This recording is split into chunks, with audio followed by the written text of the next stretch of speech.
So let me maybe introduce first who we have here. So if you hear your name, raise your hand so people in the audience recognize you. We have Teddy. Number 3, Teddy. Jamie. Alex. Jacob. Gaden. Harrison. Ryan. Alexander. Aiden. Tyler. And Cooper. And last but not least, we have coaches Pete Laverick. In the end, and we have also Coach Billy Torres. Great. So Team Storm, which I mentioned is a U10 boys team, is an AYSO's Mount Diablo Soccer Association team. And as many of us know, Mount Diablo Soccer Association is an all-volunteer organization. So I understand that 8 of the 11 boys here are also Clayton residents and all attend Mount Diablo Elementary School. So let me mention a few words about your team and what you did, which was quite remarkable this year. So you had an unbeaten fall season, and during that season, this team won all 4 tournaments they entered and were unbeaten during their league. Their only defeat came in the end of the season state cup in December. After the fall, they were selected to represent Northern California in the AYSO Western Championship, which features top teams from California, Nevada, Oregon, Washington, and Alaska. This team traveled to Lake Forest, Orange County, to compete on March 16 and 17. They reached the championship final, but were eventually beaten in the final by a 2-year unbeaten team from Palos Verdes, California. Team Storm was the top-placed Northern California finisher in all age groups, boys and girls. So while we are recognizing today the boys, no youth activity ever takes place unless they are volunteers, and often that heavily relies on parents. So in this case, since the team did so well, I believe the parent support would have been probably significantly more than just bringing your lawn chair at the side of the soccer game. So before we give our applause to the boys and the coaches and the parents, it is my pleasure to recognize and provide this certificate of recognition honoring MDSA Storm Boys Soccer Team for a remarkably successful 2018-2019 season and a second place finish in the U10 division of the AYSO Western Championship Tournament.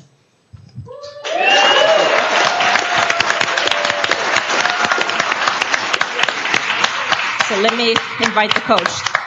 Thank you. Thank you, everybody, for the opportunity to be here tonight in the recognition. And as I say, 8 of the guys are from Clayton. 3 are just over the border in Concord. It's been a fantastic season. The boys super proud of everything they've done. But more importantly, I think for the parents, because this time last season we were driving as far as Boatwright Fields, and over the last 6 months we have just done hours and hours and hours in car. These guys have been great, culminating in the long trip to Orange County on a weekend. And we keep going. Hopefully we go ahead with many more years to come. And thank you. Okay.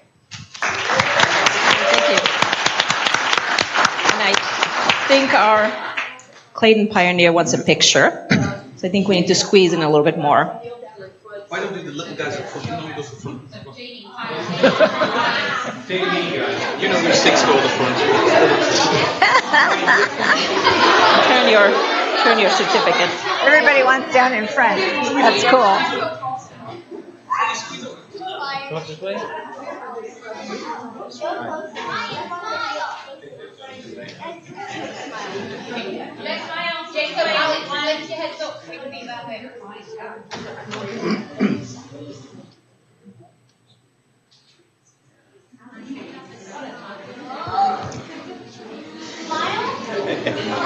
Great. Let's give him one more round of applause.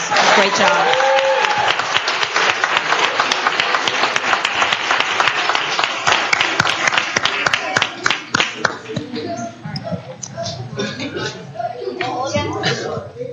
Now they have to stay for the rest of the meeting. You really don't want them to. How they all live. Yeah. He's right. Oh my goodness, that's a brand new one. So So hopefully we'll have a few of you stay with us for the meeting. Thank you. So our next item is item 5, which is reports. There is no planning commission report, but I believe there was a Trails and Landscaping Committee meeting on April 15th, and I'm wondering if we have a report. We do. We do. Let's see, where am I? Howard is back there in the back. He's the Kaplan. Please make your way through the crowd.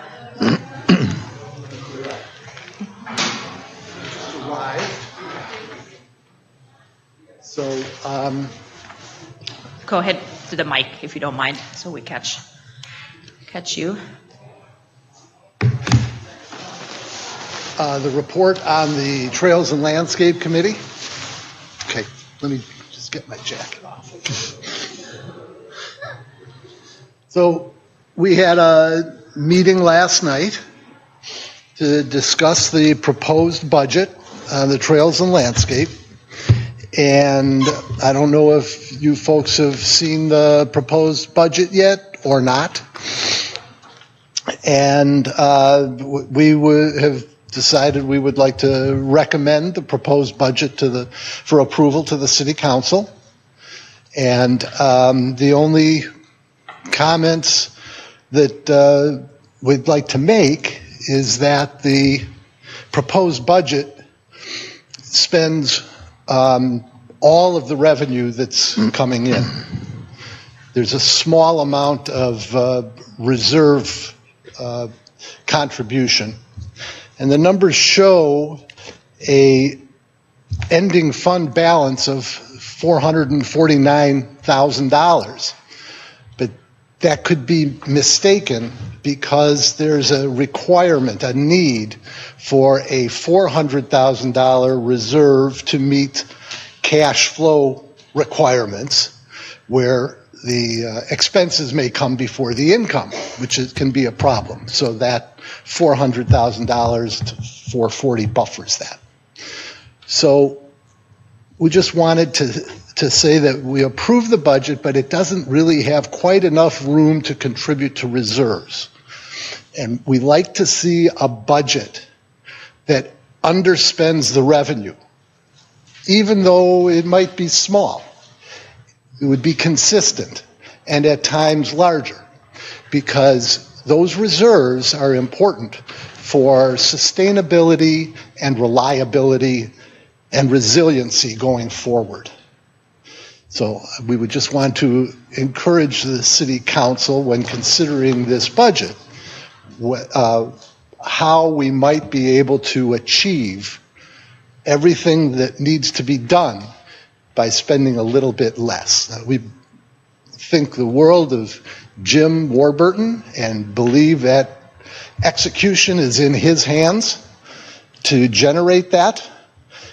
But as you approve new works and projects going forward, it would be nice to have some additional reserves.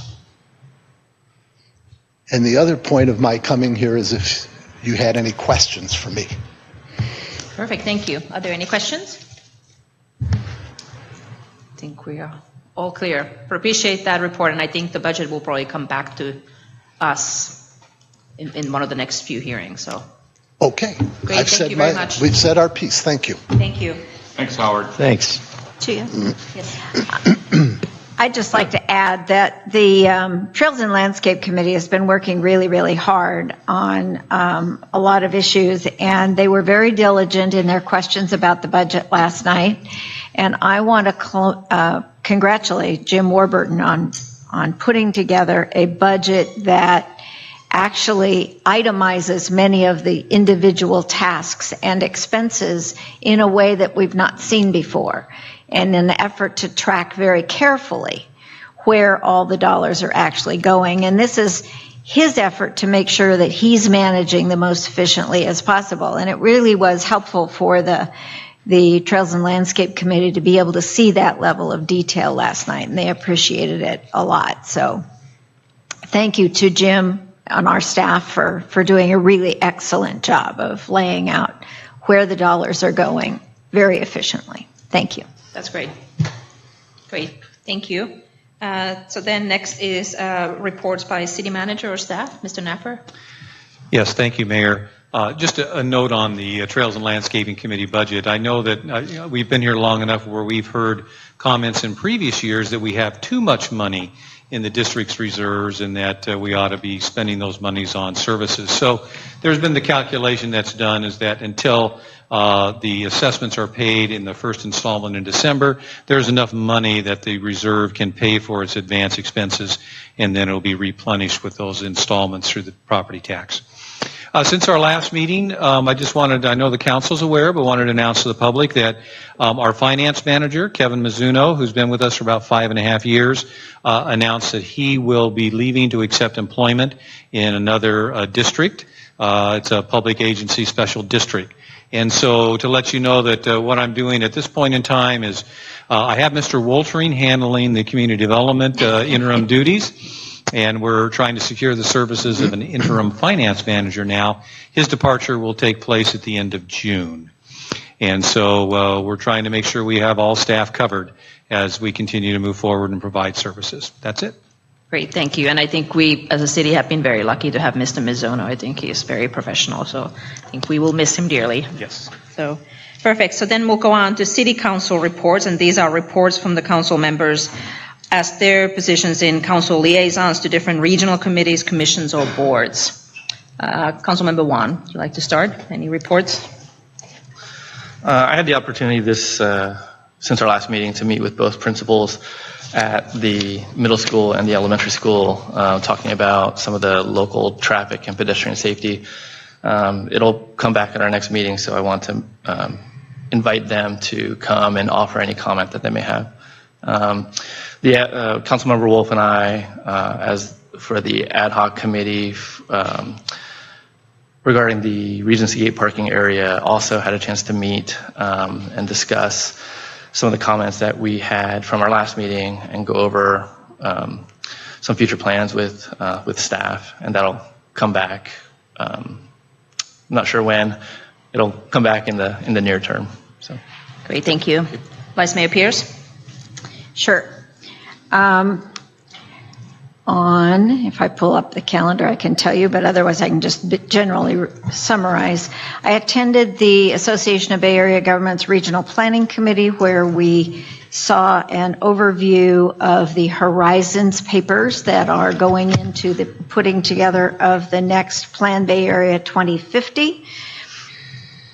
That evening I had a Contra Costa Transportation Authority meeting and another one the next morning with the Administration and Projects Committee, where we reviewed the draft budget. We had the Mayor's Conference on Thursday night after our last meeting. That was an interesting meeting. We also, the next day on Friday, I had the Regional Housing Legislative Working Group, which I chair for the Association of Bay Area Governments. It's a jointly hosted committee by the Metropolitan Transportation Commission and ABAG, and we have representation from all of the counties. We have 2 council members from each of the counties and 1 member from the Board of Supervisors, all of whom I've been appointed because they are not currently members of ABAG or MTC to review the legislation going through Sacramento regarding housing. Attended the Central County Transportation Partnership Group, which is called TransPAC, which is our 5 Central County cities and the county. We also reviewed a draft budget. Had another meeting of the Housing Legislative Working Group on Thursday. And then we had a joint meeting on Friday last of the Association of Bay Area Governments and the Metropolitan Transportation Committee. This was our joint committee meetings for the administration and planning meeting and our joint legislative committee meetings. And then last night I attended the Trails and Landscape meeting. Great, thank you. That's it. Councilmember Wolf?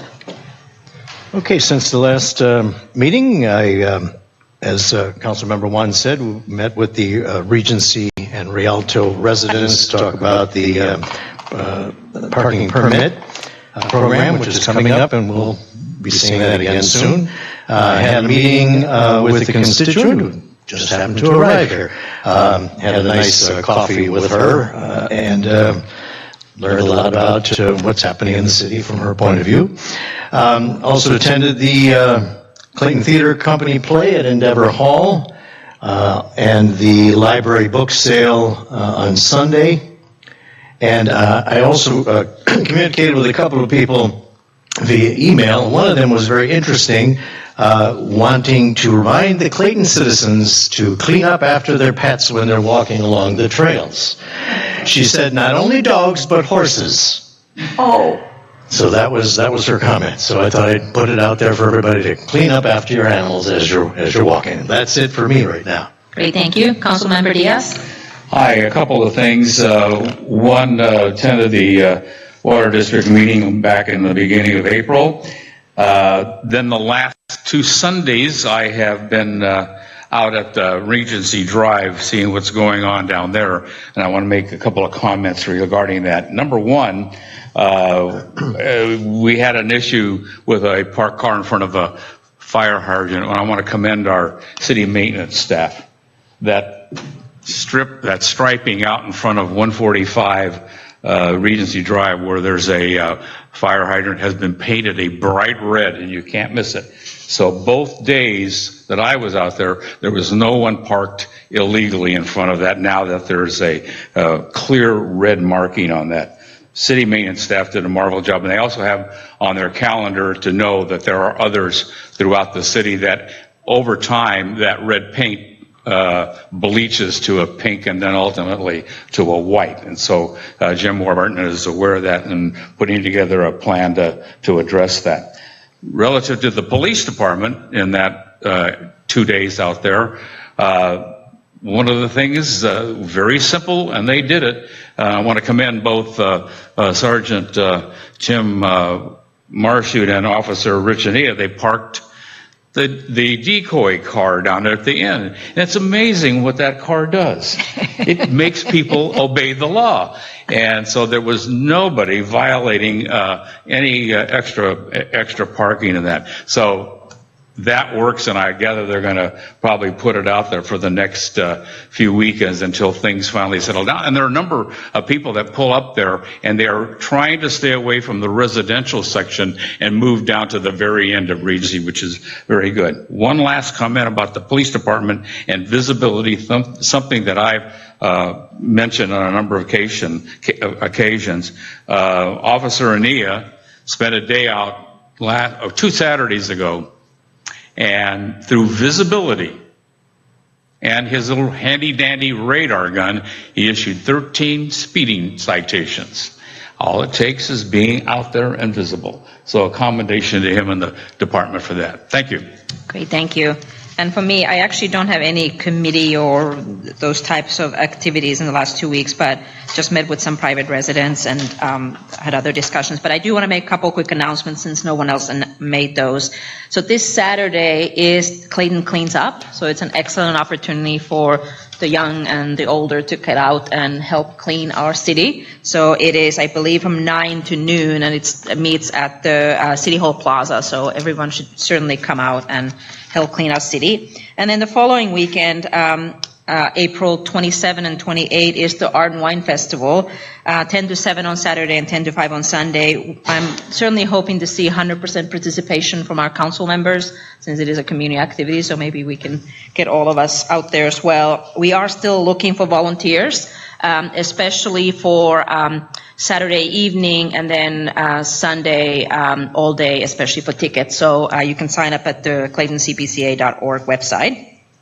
Then I want to make just one other announcement, which was already in your in our consent calendar packages, but you saw a report from myself and Councilmember Wolf regarding the expansion of the Do the Right Thing program for making a difference. And I want to just make a quick announcement to that, because we're definitely looking for our residents to help us out on the nomination. So this is a pilot program that expands the Do the Right Thing program to adults who are making a difference in our community. And our first theme for adult recognition is for an outstanding teacher, mentor, or a coach.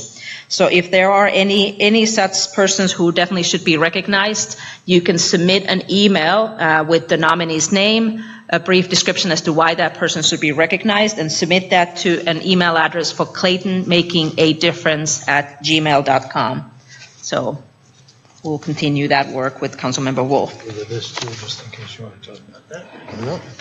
Community gathering. I guess I could mention this as well, since I'm all in announcements. So there is next, I think this is next Wednesday from 7 to 8 p.m. right here in the Clayton Library. The Clayton Valley Village, which is also another volunteer setup, is having a community gathering. So I don't know if we have flyers up there. Maybe we do, but it's going to be April 24th, 7 to 8 at the Clayton Library. So with that concludes our reports. We'll move on to public comment for non-agenda items. I have one card, but I don't believe I see the person here. But this is the portion of the meeting when any member of the public can comment on any item that's not on today's agenda. I do have a card from Ann Stanaway, but I don't see her here. If there's anyone else who would like to make any public comment, please come to the podium. I do have your card, yeah. Brian Budell, please go ahead. Good evening. I am going to once again beat the drum on the Roundup issue for a couple of reasons. One, because nothing is being done about it yet, and two, because there have been a few developments in the past few weeks. First of all, as I told you before, I do a lot of running on the trails around Clayton, and virtually every trail that I run on has a telltale sign of Roundup on the sides. You've got the dead weeds. And I'm compiling a group of photographs that I'll send you guys at some point. The representation that it is only being used in medians and in areas that are not in contact with people is simply false. If you go down the trail that leads from Peacock Creek to the middle school, a very well-traveled trail by dog walkers, runners, walkers, whatever, it is nearly impossible to not come in contact with the weeds that have been treated with Roundup. It is impossible. They are on the trail. So to the extent that you can avoid contact with that is simply false. As I've pointed out before, the primary ingredient in Roundup, glyphosate, has been recognized as a carcinogen by the state of California, yet we continue to use it. Now, another significant development happened a couple of weeks ago in that yet another lawsuit resulted in a jury verdict of nearly $80 million. The difference with this one, though, is it wasn't somebody who was working with it in a commercial setting. This was somebody who was exposed to it simply by using it in their backyard. In other words, in a way that all of us could be exposed if we spend times on the trails, walk our dogs, pet our dogs, and so forth. It's a little ironic that the soccer teams that was here is nicknamed a storm, because, folks, this is a storm that is coming, and you're doing nothing to prepare for it.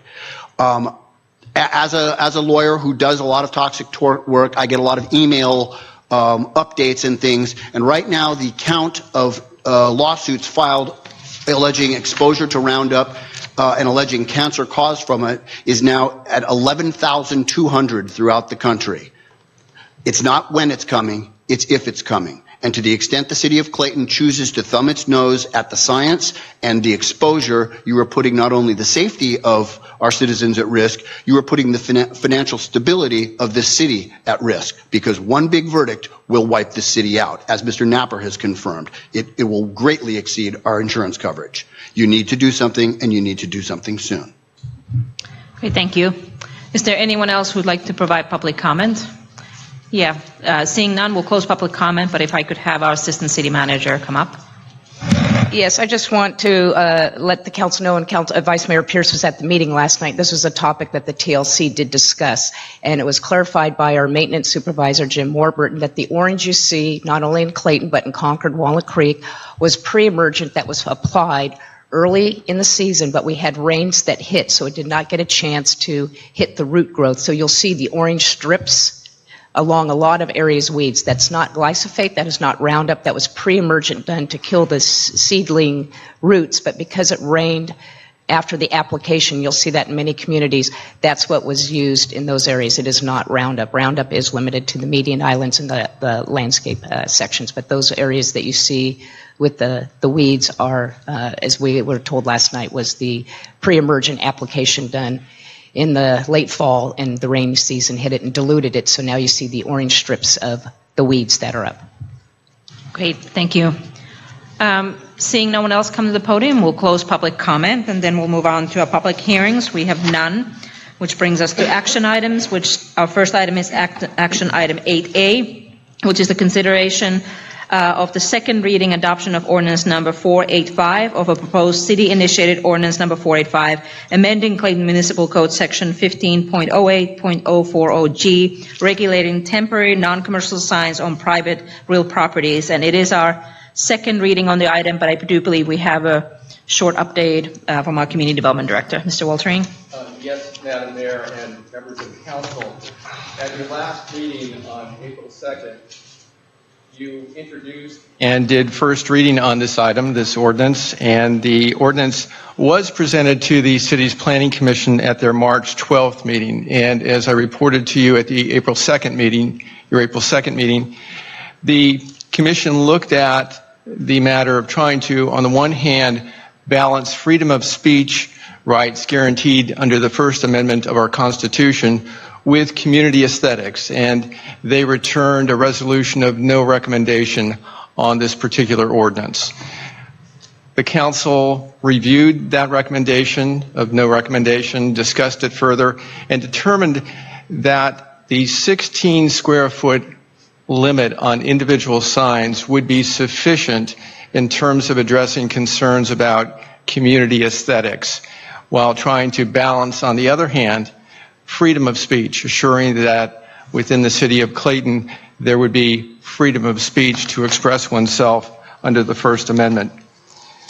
Given your discussion at the last meeting and clear direction, we prepared the ordinance for you tonight so that you could go forward with second reading and adoption. So our recommendation to you tonight, based on your action at the April 2nd meeting and your discussion, is to move to have ordinance number 485 be read by title and number only, and then by separate motion, approve the second reading and adoption of ordinance number 485 to amend Clayton Municipal Code, Chapter 15.08, sign provisions that restricts temporary non-commercial signs to a maximum size of up to 16 square feet in area with no limit on the aggregate signage displayed at one time.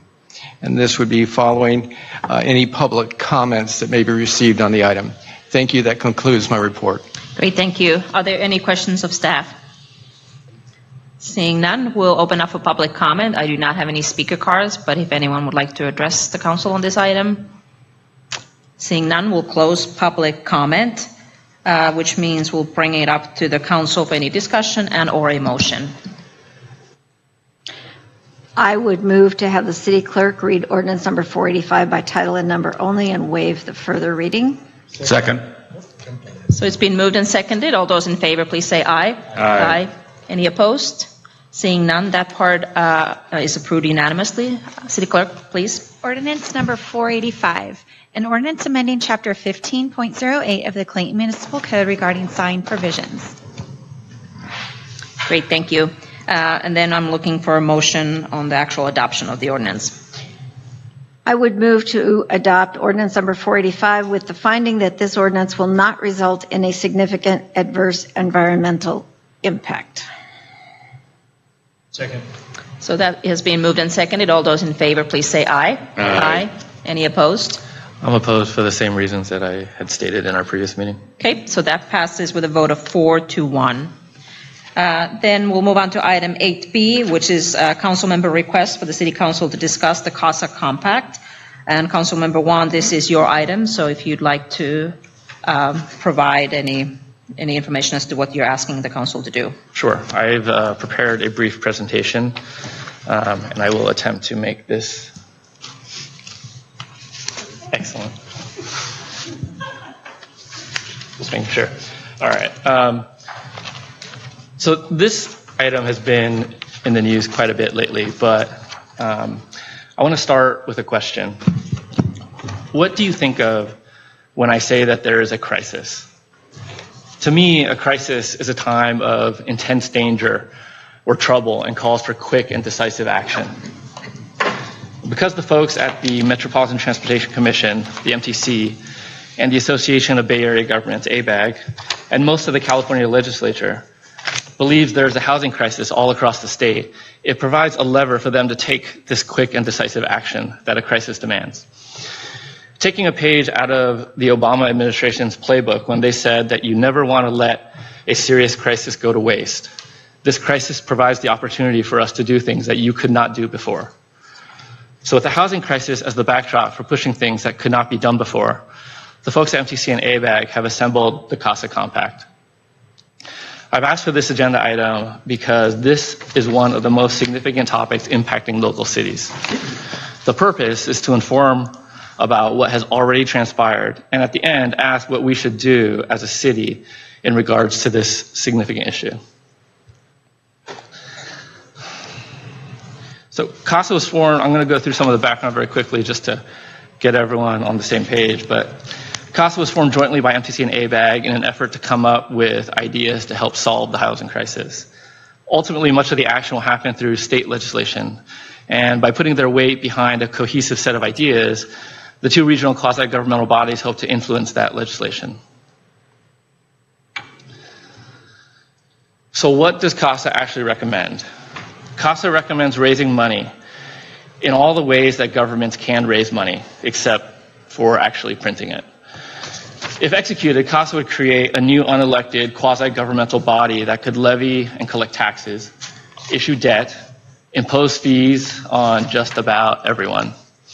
With this money, this unelected regional quasi-governmental body would seek to impose rent control, fund tenant litigation, force landlords to pay for tenant relocation, override local zonings, reduce environmental review, and push for public land to be used for affordable housing. Overall, based on what limited information is available, I estimated that these things could cost a small city like ours just over $900,000 a year. And keep in mind, our general fund budget for FY19 is approximately $4.6 million. So that $900,000 is equivalent to about 20% of what our budget is. I consider that estimate to be conservative. I'll detail out where this figure comes from in some future slides. But each of these items has been delineated into 10 separate elements. Each are listed in this presentation, but I'm just going to focus on a few. More on that in a bit. So I lifted some material from the CASA Compact presentation materials. They accept that the housing crisis was caused by multiple different failures, producing housing, preserving existing housing, and protecting current residents. Ultimately, housing demand exceeds housing supply. I think we're all aware of this very acutely at the moment. One of the reasons this is true is because the Bay Area has created many more jobs and housing units. 3 counties are the biggest drivers of that disparity. San Francisco County, San Mateo County, and Santa Clara County. The difference is quite stark. So, why is CASA necessary, and what does it hope to achieve? They assert that this crisis has reached, crisis proportions. There have been 722,000 jobs and just 106,000 housing units in the Bay Area. Each signatory to this compact pledges to support the entire thing. Their goals, they've listed three quantifiable goals: producing a certain number of 35,000 housing units per year, preserving 30,000 and protecting 300,000 lower income households. So the leadership of CASA, who's responsible within this leadership? A number of people from many different industries came together to form the CASA leadership. The co-chairs included builders and affordable housing advocates, but there was also a steering committee and a technical committee that were involved in the formation. The steering committee included builders, the two regional quasi-governmental agencies, MTC, ABAG, the largest three counties. Remember the slide that showed where all the jobs were created there on the steering committee. Some tech companies probably interested in housing for their growing employee base and other advocacy groups. On the technical committee, it's more of the same, but with even more builders and more public policy advocates. Notice the theme on the governmental members. Large counties like San Francisco, Santa Clara, and Alameda, and large cities like San Jose and Oakland. There's no small cities like ours.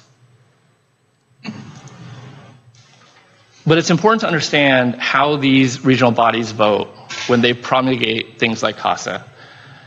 Of the 9 Bay Area counties, the 18 voting members are not equally spread. 3 large counties, San Francisco, Santa Clara, Alameda, and the ABAG delegate, by voting together, can control the vote on MTC. All of these are on the CASA steering committee. So, what does it actually contain? There's, like I said before, there's 10 elements. The first 3 elements deal with renters and landlords. This one is just cause eviction policy. Landlords would be required to cite reasons for eviction, and if those reasons are fixable, then landlords would be required to allow tenants to do so. For certain types of evictions, landlords would be forced to pay tenants directly to assist them with relocation. Number 2 is a rent cap. While some areas in the Bay Area already have rent control, CASA would establish rent controls across the entire Bay Area. It would last for 15 years, be limited to a certain percentage increase each year, and at the end of that period has the option to renew. There would also be rent assistance and access to legal counsel. Landlords would be required to provide notice that tenants would have available to them the full scope of legal representation, at times paid for by the taxpayer. In addition, in other circumstances, if someone is facing eviction due to non-payment, then they would be eligible to receive money to assist them in paying their rent funded by the taxpayer. Number 4, I'm not going to talk about this much because we had talked about ADUs at our previous meeting, but this incorporates a lot of the things that have already transpired and some that are continuing. We had a fairly lengthy discussion, I think, at our last meeting, so I'm going to skip that one. Element number 5 is probably the one that is the most advanced in the legislature at the moment. This takes the form of SB 50. It is being advanced by Senator Scott Wiener out of San Francisco. Essentially, this overrides local zoning. It seeks to eliminate single-family zoning across thousands of neighborhoods across California. That would eliminate restrictions on height setback and parking. Those would be superseded. It identifies 2 things that would trigger this overriding. They define transit-rich and job-rich. Transit-rich is a certain proximity to certain transit functions like BART and high-quality bus stops, which are bus stops that have a certain number of vehicles that pass in a certain time period. Job-rich areas are a little bit less well-defined. They're essentially things with high educational outcome, high income, high median income. That's what we think at the moment. The state ultimately would decide which constitutes job-rich areas, and after that, once that's designated, the zoning gets overridden. So the potential impact of this one is quite large. This is a representative sample of what it could be. In these neighborhoods that are impacted, the single-family zoning is effectively eliminated. While the bill talks about, currently the bill specifies 45 and 55-foot structures. With the California density bonus, this goes up to 75 and 85-foot structures. This can be adjacent to existing single-family homes. So if you have a neighbor that wants to sell their land, a builder can come in and put an 85-foot tower next to you.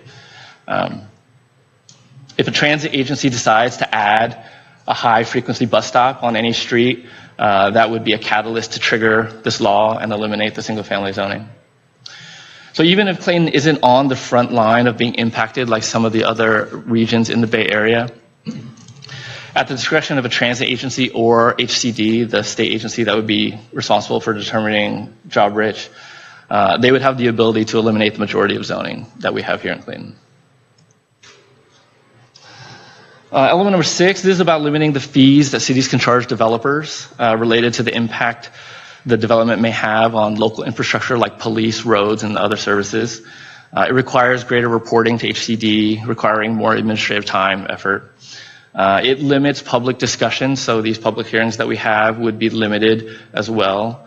Even though the development pipeline could last however long it lasts, sometimes short, but other times very long, the number of public hearings would be capped. So if a developer would have those hearings up front, as the project changes over time, the public would no longer have input. Number 7 is about expedited approvals and financial incentives. This element eliminates environmental review for certain projects. It gives density bonus, it reduces parking requirements, and abates property taxes. So each of these items are meant to give financial and timing incentives to developers to encourage this type of development. Number 8, this one also has a pretty significant impact, could have an impact on us as well. There would be a database created of publicly owned land that public agencies may own. That database would be used to notify developers of these potential development sites and override any zoning to allow for residential use. It requires the encouragement of affordable housing development on public land. It does this by prioritizing approval for the developer that proposes the most units. So if there are 2 competing developers and one proposes a greater number, that whoever proposes the most would get priority. This comes into play for us because the city does own land. Element 9, this is the funding part. This is the money collected from all the different revenue sources and what it would be spent on, who it would be paid by, and where it goes. 25% of the money collected is directed to be spent on a regional basis, so that essentially leaves the region outside the county of origin is how it's described. 75% is spent in the county of origin. This is by county, not by city, though. So 100% of the money that is taken from Clayton could conceivably leave the city completely and never come back. So there'll be, I'll have a little more on this one in a sec. And this is the last one. So this element number 10 creates a regional housing enterprise. This is a new quasi-governmental body. This is who would be in charge of administering much of the activity that we just talked about. The legislature would create a new board, a regional housing enterprise. As its leadership, it would pull from the same group of folks that brought the CASA Compact together and be able to take a number of significant actions. This includes levying fees and seeking voter approval to impose taxes, collecting and dispersing money and debt, paying for all the programs that we had just discussed. It would also be able to lease and purchase land and sell that land for housing development. There were a few other things that the CASA group came up with that didn't make it into their final plan that they deemed that were important but did not get enough agreement to be included in any of the individual elements. One of these, the second bullet here, is to lower the threshold to raise taxes and issue debt for housing-related matters. This is currently in the legislature right now as, I think it's the abbreviation is ACA 1, so it's Assembly Constitutional Amendment number 1. Currently, there's a 2/3 requirement for tax increases, and this seeks to lower that threshold to 55%. And so, in detail, so where does the money come to pay for all that? Because that's a very ambitious activity. And here's where the menu of options that that the group has come up with. It proposed a menu to achieve approximately $1.5 billion in funding. That's very small, so you can't read it. But here, this is bigger. Property owners would be paid. Owners of any vacant home would be assessed additional tax. The legislative analyst has suggested this may be unconstitutional, but it was in the proposal as agreed on by MTC and ABAG, so I've included it for completeness. Then there's also a parcel tax for all homeowners as well. Employers would pay gross receipt tax. This would tax gross revenue rather than net income. For businesses with low margins, this could be significantly detrimental. The way it works currently, if a business has, for example, $1,000 in revenue and $950 in expense, you pay tax on the $50 to net income. However, this would tax the top line before any deductions are made. If you think of businesses that have a very thin margin, like Safeway, that could be problematic, I would think. Any business that employs people would also pay a head tax on the number of people that are employed. So if you have an employee, then you pay a tax. Local governments would also pay. There wasn't enough, the details on this one was a little bit unclear to me, so I didn't have enough information to present on this one. There was a revenue sharing item. This would divert a portion of the city's share of property taxes attributable to increases in assessed value. This also was identified by the legislative analyst as potentially unconstitutional, but again, it was included in the proposal, so it's here for completeness. The taxpayers would pay. As I said, there's raising money in every way possible. So increase in sales tax, the suggestion is a 0.25% increase, and then issuing $100 million of debt. So how does it break down for us? Because this is where I think it's important and how it affects the people in Clayton. In using some high-level estimates, because there's not a lot of data available, I calculated the potential impact to Clayton and its residents. For some items, like the revenue set aside and the general obligation bonds, I didn't have enough information to estimate, so I left those at 0. That's clearly not the right figure, but I estimated low, just for conservatism. And so you could see that the amount that could impact the number, the figure that I mentioned before, the 900,000, that's where this comes from. So the Bay Area response thus far. Now, I've only included a select number of folks from the Bay Area. Obviously, there are folks in the Bay Area, principal among them, the sponsors, that are likely in favor.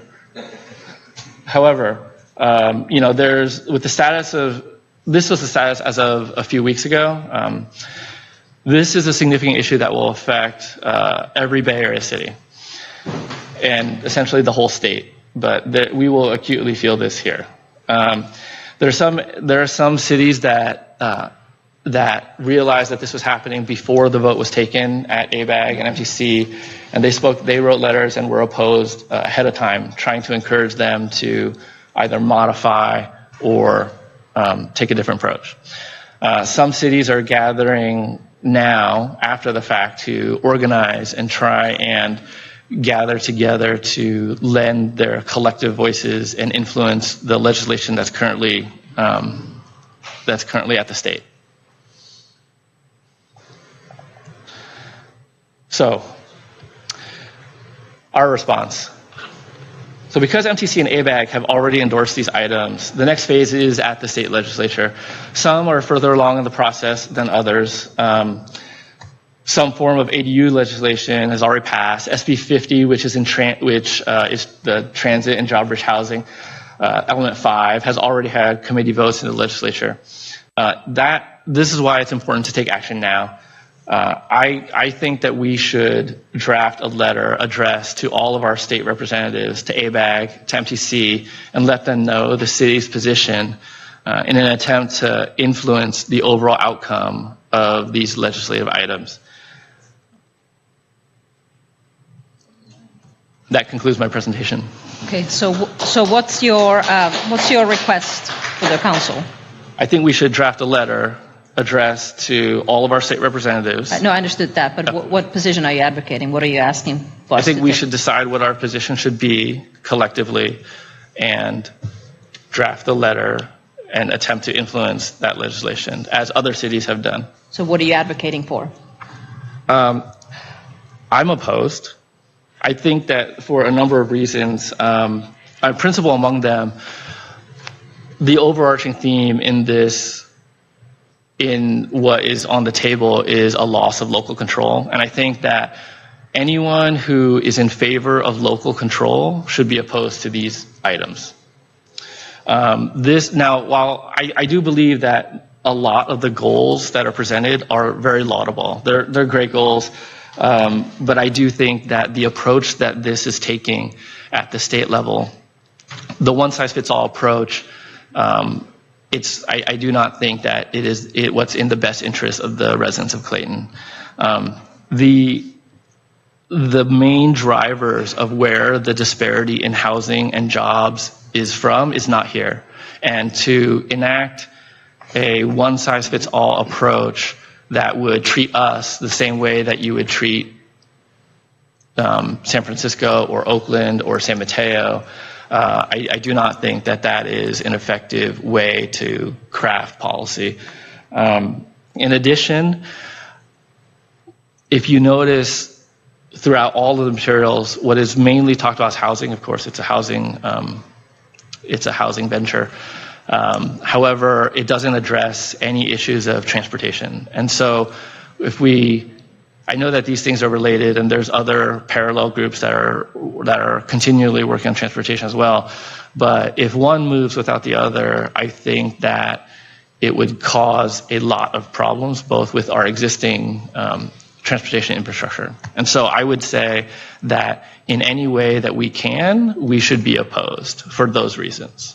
So, but just for simplicity, so you're looking for the council to do essentially a letter, one sentence type letter saying we oppose CASA? It would be a little longer, probably illustrate out the rationale. I could write it if we want. Or in other cities, their councils have collectively discussed and given direction to staff to draft a letter and then reviewed and sent. We could take similar action, or we could propose a draft. If we would like to do that, I could probably come up with a draft in about one day. So let me ask you another question. So having a letter that simply says, yes, we support CASA, no, we oppose CASA, how do you think that will influence? And who do you think it's going to influence? Well, just like we allow people to speak in public here, which is supposed to influence us as our constituents, I think all residents everywhere should be able to voice their opinion, and the cities too, because what this really does... I understand that, but I'm just asking how do you think that type of letter will influence any decision? Well, I would hope that they would listen to their constituents. I mean, that's what we do, right? Okay.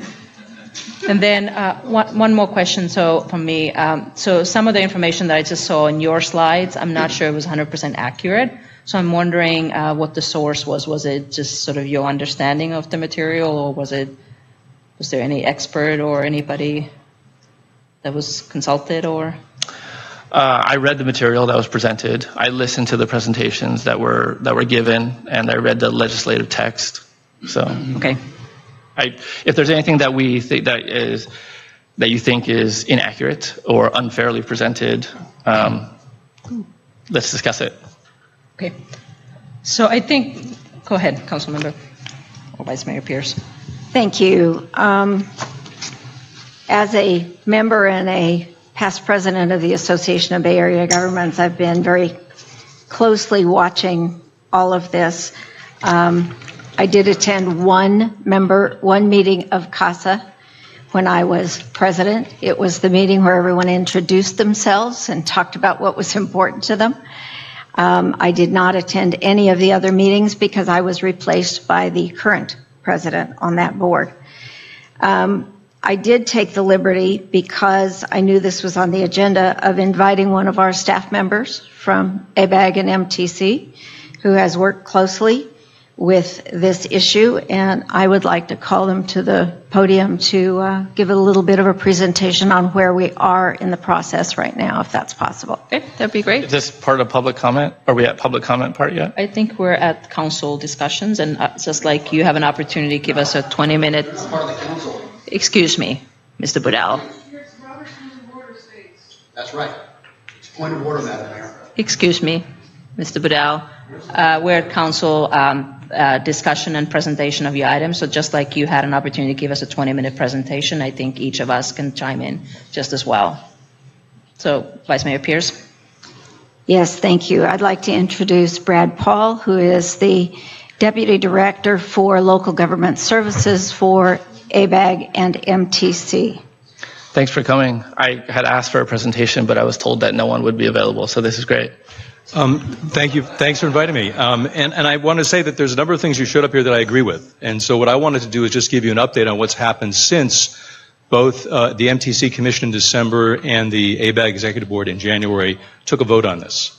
And then what's happened in the last couple of months, because it may help inform what you do. And I would urge you to, once you've come to some consensus, if you can, to write a letter, because I think it will make a difference.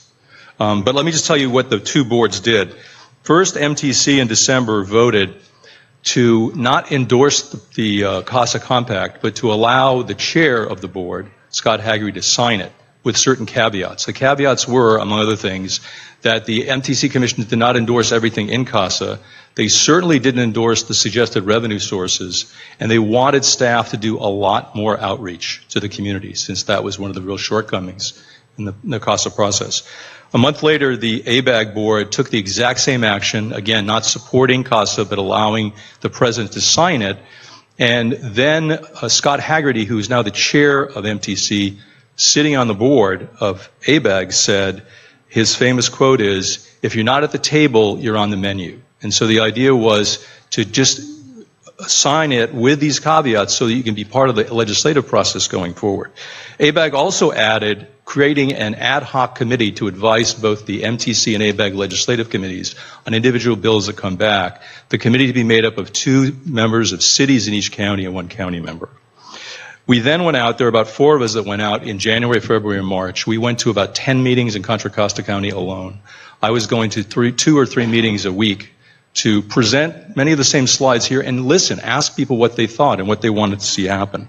We went to the League of California Cities East Bay Division, a joint meeting of the Fremont, Union City, San Leandro, Hayward, and Newark City Councils, the Contra Costa City Managers Association, East Bay Leadership Council just next door in Oakley, a joint meeting of Orinda, Lafayette, Moraga, the Contra Costa Mayor's Conference, and took extensive notes. And one of the questions that was asked us, are you just checking off a box to say you came here, or are you really listening? So I'm going to quickly summarize what we heard, because we heard a lot. And the first thing we heard was how disappointed people were that we didn't do this earlier. And the process wasn't more transparent from the beginning. Second thing we heard from people is there is a housing crisis, but the way you solve it is with giving us flexible tools and more money to work on it. There was also a concern about local control, and not just losing local control, but a sense that people had that we were blaming the cities for the problem, when in fact all cities can do is approve permits. Cities don't build housing. So there's a real sort of feeling that, why are you blaming us? We're not the ones that build the housing. They thought the solutions that were in the compact were very general and needed to be, or didn't acknowledge the local efforts that were already going on in many cities, very innovative things that were going on. They thought there was a lack of differential in strategies, that it was a one-size-fits-all. There should be certain tools and policies for large cities, medium-sized cities, and smaller cities and towns.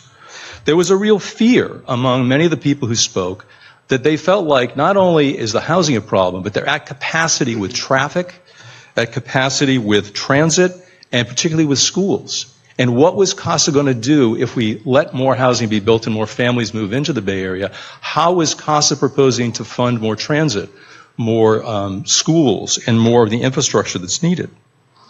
And where was the new money going to come from? That was a question we were asked. You talk about some housing money, but where's the money going to come from all the other infrastructure that we need?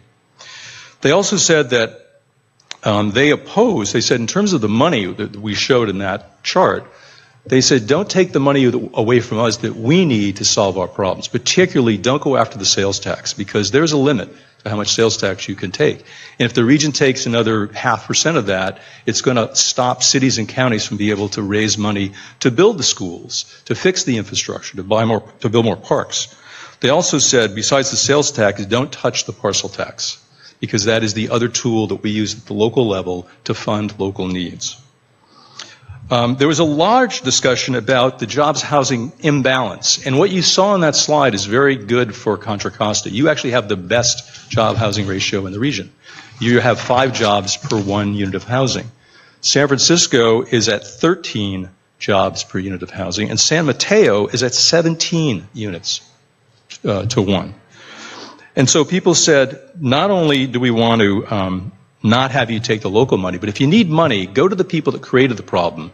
And the 3 counties that the council member pointed out, San Francisco, San Mateo, and Santa Clara.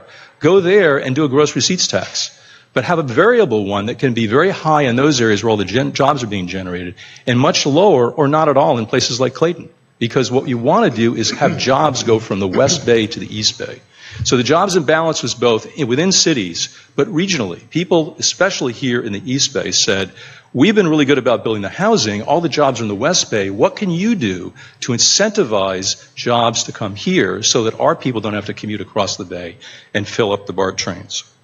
And finally, on the surplus and underutilized public land, to this same point, people said, look, we get if there's surplus land, some of it might be available for housing, but some of it we're going to need for other needs, like building office buildings for jobs so we can have more jobs in this region. So don't do a one-size-fits-all that all surplus land has to go to housing. Be more thoughtful about how you do that. And finally, and I think you like this, everybody that we talked to said, do not create another freestanding regional agency to do what CASA calls for. Nobody thought that was a good idea.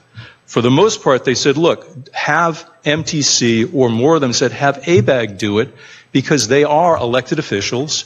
They are, in the case of ABAG, there are more of them that represent medium-sized and small cities, but please do not create yet another regional agency. That's what we heard. So we were listening, and we've taken a lot of notes. And the committee that was talked about in the ABAG legislation, or the ABAG action they took, has been created. Tomorrow is their 3rd meeting. It's called the Housing Legislative Working Group. It's 2 people from each county, from 2 cities in each county, and 1 county rep. And I'm going to pass this out so you can see it. I'll talk about it very briefly, and I'll stop for questions. But one of the first things we ask people to do is to think about a set of lenses you would look at any bill with to decide whether you're going to support it or oppose it. And this is a set of lenses, or they're called guiding or organizing principles, that they hope the ABAG Legislative Committee and the MTC Legislative Committee would look at.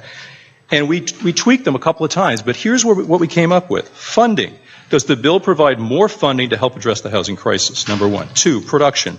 Does the bill propose policy changes that increase affordable and market rate housing production? Protection. Does the bill propose ways to reduce displacement pressure on vulnerable residents?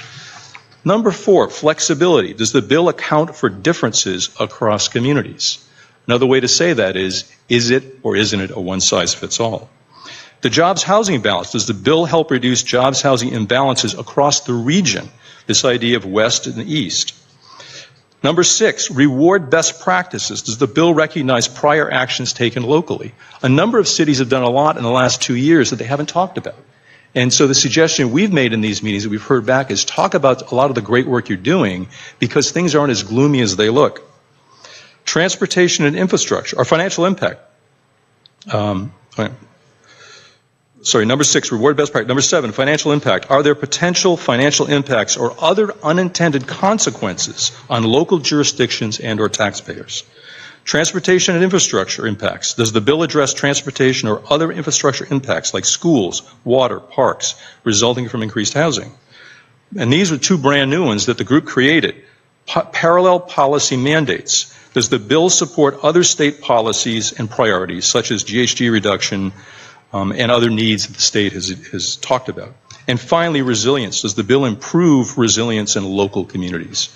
So where we are today is we're meeting again, going through specific bills. We've come up with this interesting matrix that on the top lists the bills and down the side lists those 10 things I just read to you, so that they can look at each bill and compare, because in many cases there's more than one bill that addresses an issue, and look at do these things really do what they say they're going to do?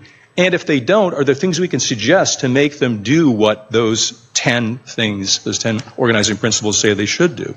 So we are in that phase right now, and to the extent that you feel the ability to look at some of these bills and comment on them specifically, and you can oppose them, you can support them, or say, if you don't want these unintended consequences to happen, you need to change some things in here. I believe that's going to be very effective. We're already hearing that a number of these bills are being amended. I'll give you an example with SB 50. Two things have happened. One is that the bus stops, where they were going to have these new minimum densities and heights around bus stops that had, I think it was 20-minute headways to start with, that has been already changed and amended so that if there's not 20-minute headways on work days and 15-minute and half hour on weekends, it wouldn't affect you. And it turns out that for most of the East Bay and the North Bay, there's very few places where there are headways that quick. But the other thing that happened is they took out the minimum heights. So in many cases around these bus stops, there is no minimum height, there's minimum density. So the direction these bills are moving is responding to the feedback and the pushback they're getting from the League of California Cities and all the cities that you saw up there.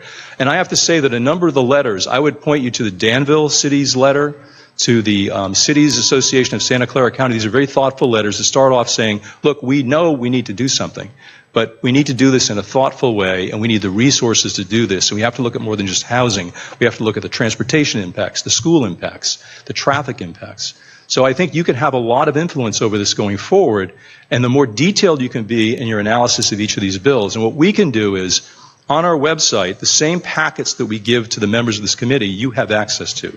So you will have the most up-to-date versions of each of these bills, where they've been amended, where they're going, and some of these bills will die in the next couple of weeks.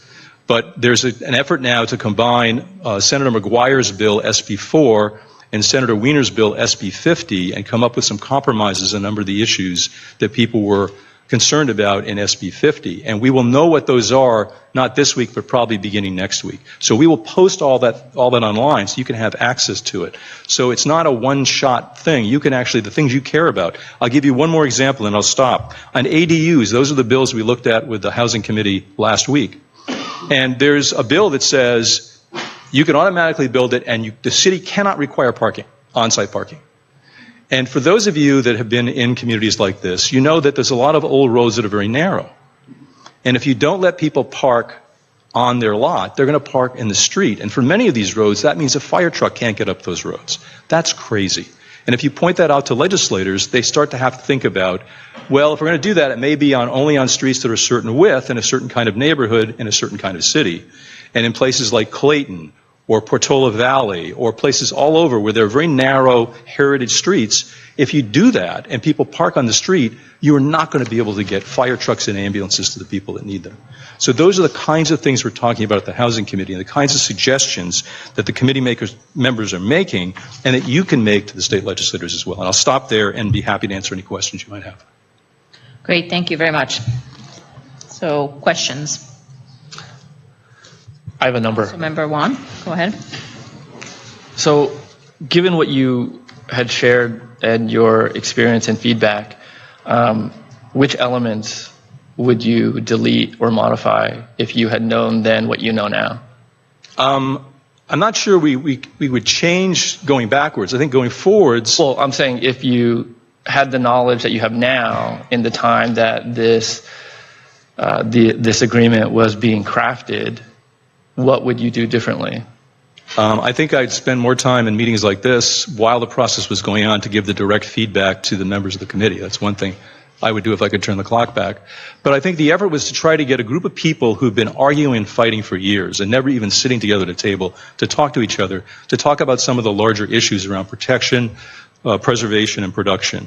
And to that extent, I think having the people up there who represented a number of the different groups that are arguing all the time about the way to solve the housing problem was helpful. But it was just a beginning of a process. It was just to throw ideas out, which is what the CASA Compact was. People always said this is going to be, the real discussion is going to be at the state legislature. And before CASA was even going, the state legislature had announced that they were shifting from a number of issues to housing. It had bubbled up to the surface that they were going to start doing things on housing. Last year, Senator Wiener had a predecessor to SB 50, which was even more, it took away even more local control. There was a huge pushback on that, and it was delayed. And he announced he was going to do it again this session. So I think part of what the CASA process was about is how do we think about these issues, and not just one at a time, but look at them together.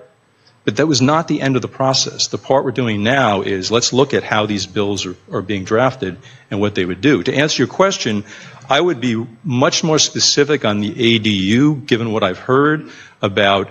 Be very careful about the parking requirements, depending on whether you're talking about a big city, a medium-sized city, or a small city and town. I would look at, and there's some things about the ADU that I think are very good, and other cities have pioneered and really led the way. Novato has what are called junior ADUs, which are within the house, and they got the fees down from what could be $30,000 from the water district to just let you have another person live in your house. They were charging the same fee as if you built a new single-family home. I believe in Nevada they're restricted to either $500 or $1,000 tops for all those hookup fees. So those kinds of things, I think everybody's saying this is what we need, and the state's looking at legislation around that. But a lot of these things are really, the devil is in the details. And as the bills come out, and we have the ability through this committee, the working group we have, to look at them, but we'll be sending out to you, if you'd like to see it, the detailed analysis of each bill. And so if you look through the tenant protections, one of the things you pointed out is the rent cap, which was originally talked about as the anti-gouging provision, was put in there because people were reading about people getting 30, 40, 50% rent increases. But then the question is, what's a reasonable cap, even if it's only for 10 years? And what came out in the end was CPI plus 5%, which today would be 8 or 9%. The flip side of that, from the developer's point of view, if it's too restrictive, we won't be able to get financing to build any housing. If it's not talked about at all, people will continue to get 30, 40% rent increases. So where's the right place? That's what they came up with in the limited time they had, but the state legislature will now be looking at that and decide either to do something like that or to put it off and not do it this year. So I think for each one of the 10 things, I think I will just point out, and I hope he doesn't mind me doing this, but Scott Haggerty, who's the one who said if you're not at the table, you're on the menu, at the last MTC Commission meeting said he didn't think that there should be a regional housing entity or enterprise. And he suggested it might make more sense to have ABAG play that role if there is a role to play and there is any revenue to talk about going forward. So I think there's a lot of discussion going on both the ABAG board and the MTC Commission. And there's a lot of constructive conversation going about what works, what doesn't work, what's going to make things better, and what might have an unintended consequence that could make things worse. So I would look from your perspective as a small town or small city at the 10 things and start with the ones that could impact you the most. Okay, and I think that's great, but I don't think that addresses my question. My question is, what would you change specifically? And so you mentioned the regional housing enterprise, element number 10. Would you eliminate it? I'm asking you. It depends on what ends up coming out of the legislature. If there's a proposal that would generate more money, part of what is part of the proposal or part of the slideshow that you had that wasn't up there is there was an estimate made of how much additional money you'd need to build all the housing, particularly at the low income and middle income range, to meet the needs of all those jobs we've created. And that number was staggering. It was $2.5 billion a year. This menu that they came up with was ways you could raise large amounts of money, but there's a lot of problems with the things that are on that menu. And so the question now is going to be for us in the legislature to say, are there some things that make sense to raise money?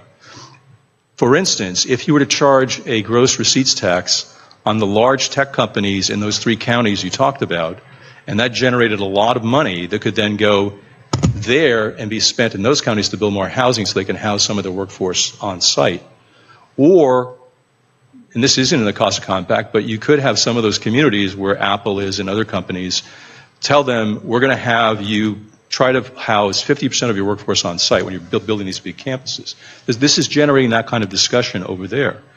If that kind of gross receipts tax happened over there in those 3 counties that you pointed out, but wasn't applied or wasn't applied anywhere near at the same rate in the East Bay, that might, I mean, as a planner looking at that, it might get some of the companies there when they expand to think about moving over here closer to their workforce or down to San Jose, where they have a lot of housing and a lot of jobs. I mean, I understand that there's multiple moving parts and the complexity is quite large, but as you mentioned, you said that you had received a lot of feedback from various groups, and overwhelmingly the creation of a new quasi-governmental body that isn't elected was met disfavorably. So that's element number 10.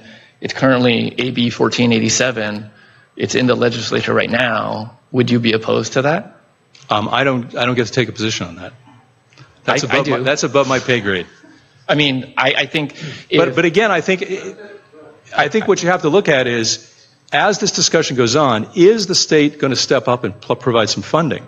So, for instance, in the governor's trailer bill for his budget, he's proposed an extra $750 million to address this problem statewide. Part of that money is earmarked to go directly back to cities on a per capita basis to help you pay for planning and other things to create housing. We went, I didn't go, but there's a trip back to New York that the CASA group went on. And the city of New York has a financing authority similar to what they talked about. I'm aware. But part of what they learned is that they have a huge chunk of money, a fund, that if a neighborhood is going to build housing, there's money in there to pay for schools, parks, traffic, and transit. So if the state was going to do that, there may be parts of this $750 million that could go toward that. I mean, for me, my money, I would say I wouldn't want to, as Clayton, I wouldn't want to follow the example of New York.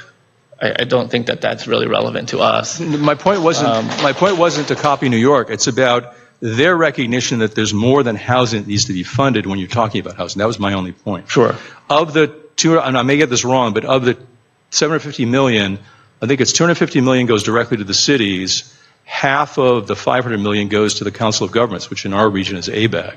And that money can be spent on planning, can be spent on doing things, capital grants to do different kinds of housing. And so that's another conversation that you should be listening to, because that may be another place where we could get funding to pay for part of what we need to do in the future to start to address the issue. Okay. I mean, I understand that you're not taking a position on any specific item. That was my actual specific question, though, which, knowing what you know now, given the feedback, and you had mentioned that you take the feedback very seriously, what you would do different. But I haven't heard a change in the CASA compact. I'll really try to answer the question. I think part of the idea behind CASA was to provoke a conversation like the one we're having. And so to the extent that having all 10 of those elements has provoked an incredible conversation across the region about what people like and don't like about it, that's probably not a bad thing. But now going forward, the question is that what you really want to do to implement the things you're talking about? Okay. And I can just tell you that I have not run across a single person in the meetings I went to in the East Bay, which were, I think 500 people were in these meetings. I didn't hear one person say, that's a great idea, number 10, you should do that. And that's what I can report. And I've reported that to you, and we report it. We do notes from all of our meetings, report them to our staff, to our commissioners, and to the ABAG Executive Board. Okay, so I have a few other questions. You had mentioned that in the December and January meetings of MTC and ABAG respectively, that they had authorized I'm going to get the position wrong, the person to sign the agreement. In the materials, they specifically say that every signatory to the compact pledges to support the entire agreement and all of its provisions. I lifted that language from the presentation. No, and that was when they were writing the report, they were assuming that would happen. And the other thing that happened is when MTC took their position, and particularly when ABAG did, they said, look, people who voted for it, with all the caveats, said, the press is going to do a headline, and the headline is going to be MTC endorses CASA. ABAG endorses CASA. I think that's fair. fair. And in fact, that's what happened. So our new executive director, who just started 5 weeks ago, said, we're going to write a letter that says exactly what we did and didn't do and send it to every member of the Bay Area delegation up in Sacramento and to all of our members and out as a press release. So we're going to make very clear that the action we took was not an endorsement of the entire compact. And I think that's the message that, I don't recall his first name, McKenzie from Roanoke Park. Jake McKenzie. Sorry.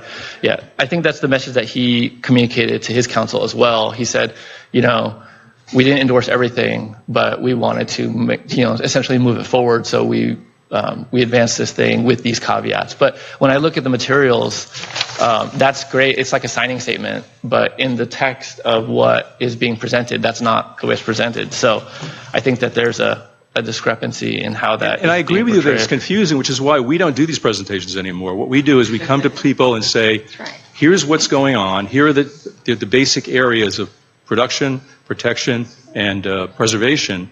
And these are the bills you need to be looking at, and you need to get involved and let the legislators know how you feel about each one of them.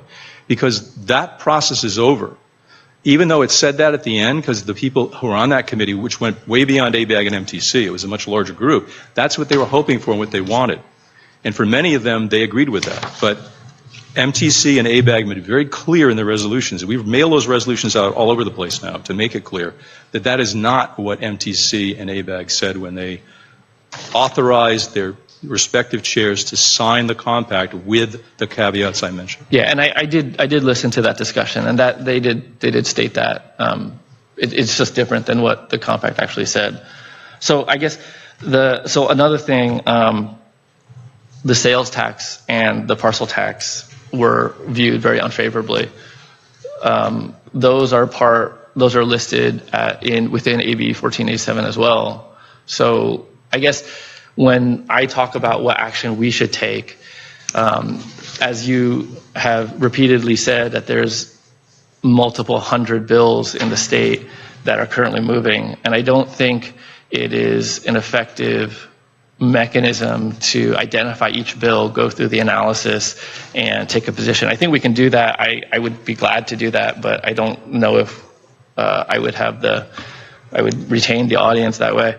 I do think that establishing general principles on things that we agree with or oppose, like I would say I'm in favor of things that maintain local control, and I'm opposed to things that degrade local control. And I think a general letter like that similar to the tact that Danville has written or other cities have written, would go a long way towards advancing our position. And as you said, the legislature can be influenced, and I think we should flex and try to do that. Any other questions? One other thing I want to say. So with the transit and SB 50 and the bus stops, I just want to make it clear that while I don't think that our current stops in town have the headways that would trigger the transit rich, if the transit authority increases the headways, then there's nothing that you could do about that as a city. And for the job rich criteria, the two things that were primarily mentioned were areas that had high median income and high an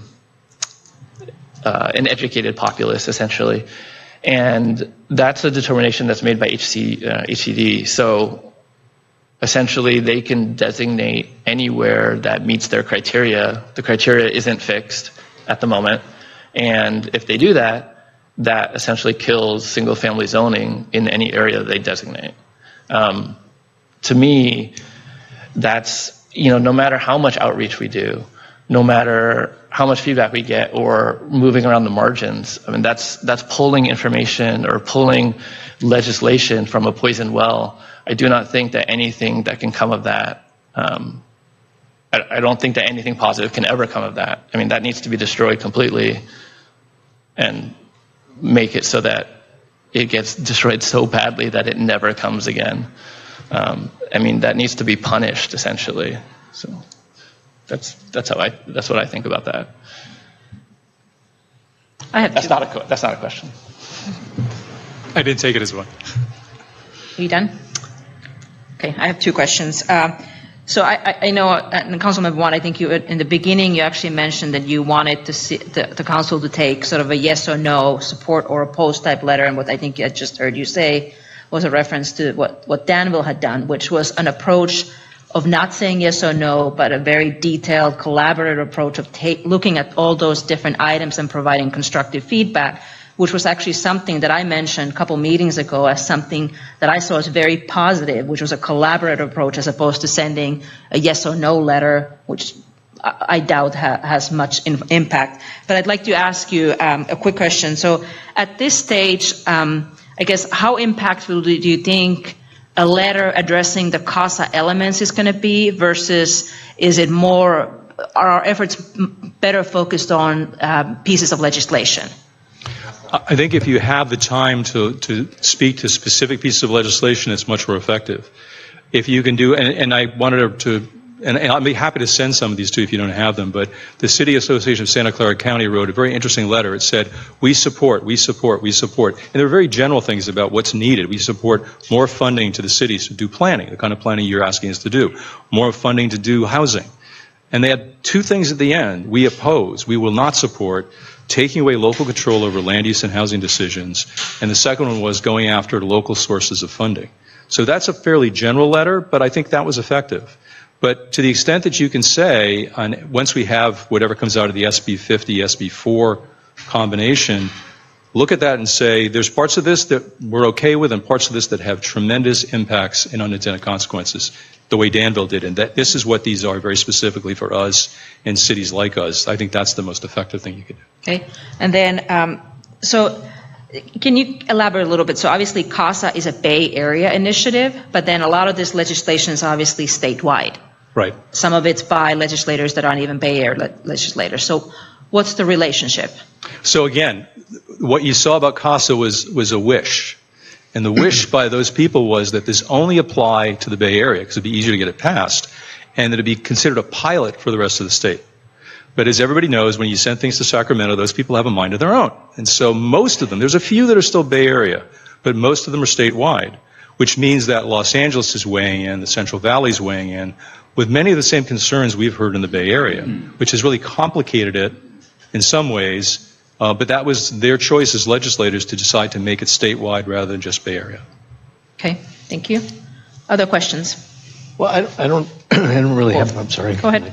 I don't really have questions. First of all, I appreciate the presentation by Councilmember One, and I also appreciate your being here as well, because I feel that at this point we're kind of behind the eight ball in a lot of ways, in that the public is just hearing about this for the first time in a lot of respects.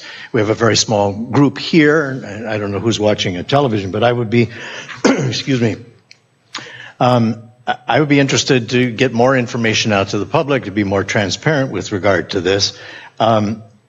I understand the work on the CASA Compact, and I went to some of these presentations, the mayor's conference and things like that, but the work now is complete on the initial compact. So what we're looking at doing now is, or what is happening now is it's going through the legislature. There's going to be lots of debate. I see lots of opposition and changes and things and amendments to this whole process, which could take how long? Several years? What is the timeline for this? So there, and I can get one of our legislative people on staff to send you a more detailed timeline, but roughly the way it works is certain bills are introduced by a deadline, I believe in the middle of February, and then they have to get through certain committees by a certain time or they're basically dead. So we're in that process right now. Some of them came out of the Housing Committee. That's where the decision was made to combine SB 50 and SB 4 after it came out of that hearing.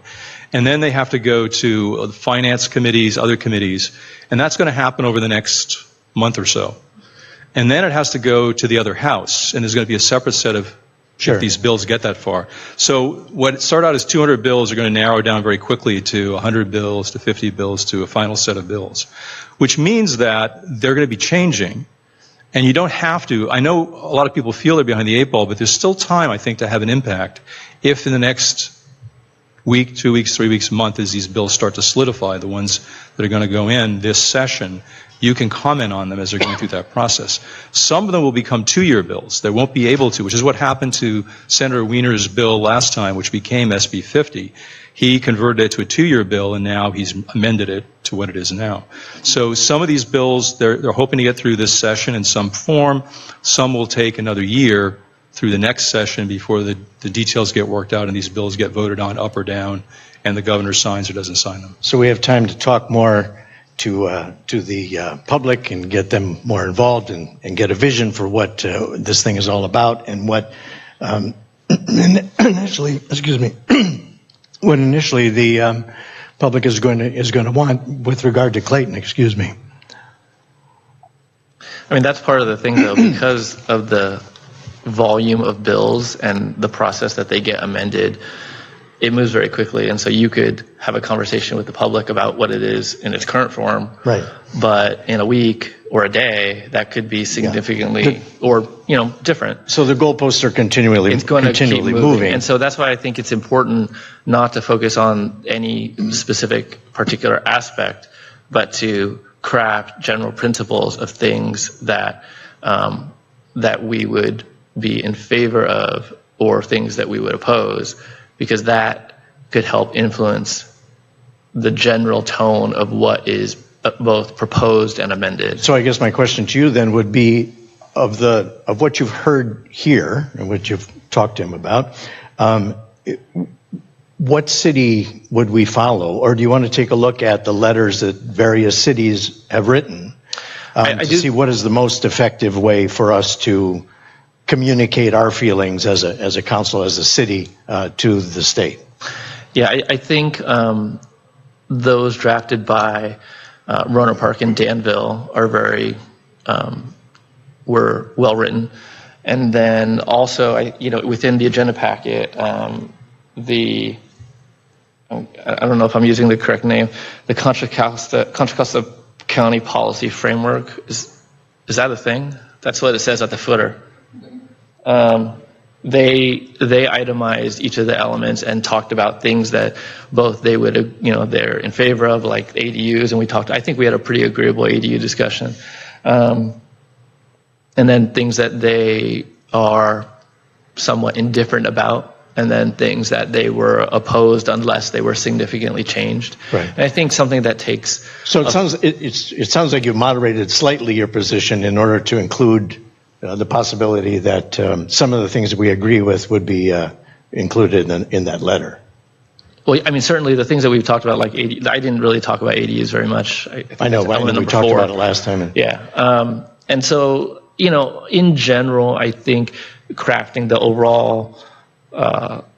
overall contours of what we oppose and what we agree with is what we should be doing. And so, there's certain critical things that are well further along in the process than others. The housing authority, not housing authority, that's the wrong word, housing enterprise, and then SB 50, and the specific items that I think are most impactful to our residents, we should probably take specific positions on. Things like opposing additional sales tax, which I think a lot of feedback has gone that way, opposing a parcel tax, opposing the overriding of zoning, things like that. I think those are things that are on the table right now that we could specifically say. Some of the other items like ADUs, and I probably, it's not as impactful. And so those items I would, not focus on as much. But all the items that impact local control, all the items that override our zoning, all the items that take away our ability to, exercise judgment over our small city. Those are the things that I think we should oppose. And I don't know if you oppose them as well. I mean, would you oppose them? Hold on a second. So I think Mr. Napper had a comment. Excuse me. And to you, may I just excuse Brad? He doesn't need to stand there for going into a policy discussion. Well, do we want to take public comment? We will take public comment, yeah. Yeah, thank you, Mayor Catalano. First, a couple things. There was a notation about the Cities Association of Santa Clara County. Wanted to make certain you're aware that 2-page framework is in your agenda packet. Secondly, and I appreciate Mr. Paul reciting what the legislative process is in terms of introduction of bills and whatnot. However, what I've learned in my 42 years of being in public government, Sacramento doesn't do anything normal. And I just wanted to alert people to be aware that even if you're chasing bills and they die, there's that great process at the end known as gut and amend, which is a midnight raid or 11th hour raid, and they can take a bill that died in committee because it was being opposed and insert that on the floor at the last moment. Councilmember Juan indicated about what's the Contra Costa County jurisdictions possessive housing and policy framework proposal. Just a little bit of etiology. The City Managers Association, if you will, it's a loosely knit group of people that meets on a monthly basis. It's called the Public Managers Association. We've been chasing after this as policy groups because obviously as the chief executive officers, we're concerned about what this imprint is going to be upon each of our jurisdictions. It started out as the Tri-Valley area, first got on board. Danville kind of then morphed into it. And what Danville has created is now moving into the Public Managers Association, which is that framework of 37 pages. And I think what's most useful is we can spend an inordinate amount of time chasing after individual bills. But I think if there's basically overall policy statements or policies or philosophies in terms of a local community, that's what needs to be done. That's typically what larger entities do. They create through their legislative policy committees or whatnot, saying, as Councilmember Juan has indicated, we're all about local control. Then if there's a bill that comes up that, hits against that core value or where it supports that core value, there's already a position statement that staff can take or even the council can take in picking up the phone and calling legislators. So I just wanted to let you know that we can duplicate that process. The Public Managers Association is still morphing its responses, and that's why there's even a latest version that came out yesterday that I've been watching. Some cities are creating or adopting resolutions to establish their core values. And other cities are in that process right now. I believe that the Public Managers Association's timetable is that they're looking to try to present something to the Mayor's Conference next month in terms of not the CASA Compact, because that ship's already sailed, but what has arisen out of the CASA Compact. And then finally, I had a clarifying question for Councilmember Juan. In initial stages of your presentation, you were talking about the financial impacts of $900,000 or whatnot, and there was a linkage to the city's general fund budget of $4.6 million. There was an inference drawn that perhaps the $900,000 would come from city revenues or the public entity. I don't think you meant to say that. That was just for relativity in terms of the 20%, because the monies to pay for it, at least the revenues that were identified, would not come solely from the city. Certainly, but, yeah. Okay. There was no intention to say that it would be borne solely by the city. I think the city would be on the hook for some amount. A portion of it, correct. And like I said, I think it taxes or extracts money from every source that you could think of through sales tax, parcel tax, head tax, revenue tax. Right. I just know that there are some comments out in the community that says, well, how's the city going to pay for $900,000? And it isn't the city as the entity, although there is a portion that if you do the parcel tax or what's known in the adage as tax increment financing, that's where you freeze the property taxes and they take the extra. But just wanted to make certain that people understood the city doesn't have to come up with $900,000. And thank you, Mayor. That's what I wanted to add. Okay. Do you have any further? I'm in favor of local control. Okay. I'll take a bow. So let me mention a few things too. I mean, I don't believe one size fits all, and I think that's clear from every city and every council member you listen to with pretty much in any jurisdiction. We're a city of 11,430 people at the end of the road. We're not the same as San Francisco, Oakland, or even Fort Walnut Creek. We don't have a BART station next to us. So I think we are absolutely, the whole one size fits all I don't think that works. But I think whatever we do really should be directed at having an influence. And that's when I asked in the beginning as to what you were advocating, Councilmember Juan, it was sort of let's do a letter of either support or oppose. And I simply don't think it's that simplistic. I don't think that's unfortunately going to be impactful. I think providing constructive feedback will definitely be more impactful, will definitely get us taken more seriously. And I really like that one statement. I've heard it now many times that Mr. Paul said, if you're not at the table, you're on the menu. We as a small city at the end of the road are definitely going to be on the menu, whatever comes out of Sacramento. But if we want to be at the table, we can maybe have an opportunity to influence things, and that's where that comes in. So I am certainly in favor of more collaborative, detailed, and constructive feedback if that's something that would be helpful. I really like what Danville did. I really like what the Tri-Valley cities did. And I want to read just a couple things from their staff reports because I think it summarizes essentially where I'm at as well. So this is from the Tri-Valley cities, which is Danville, Dublin, Livermore, Pleasanton, and San Ramon, and they all came together. And in their staff report, it talks about how the Tri-Valley cities recognize the challenge of providing adequate and affordable housing opportunities in the region. There is a unique opportunity for the Tri-Valley cities to work together to develop a collaborative response to influence legislative efforts at the state towards outcomes that address housing needs while respecting community character and desire for local control. Couldn't agree with that more.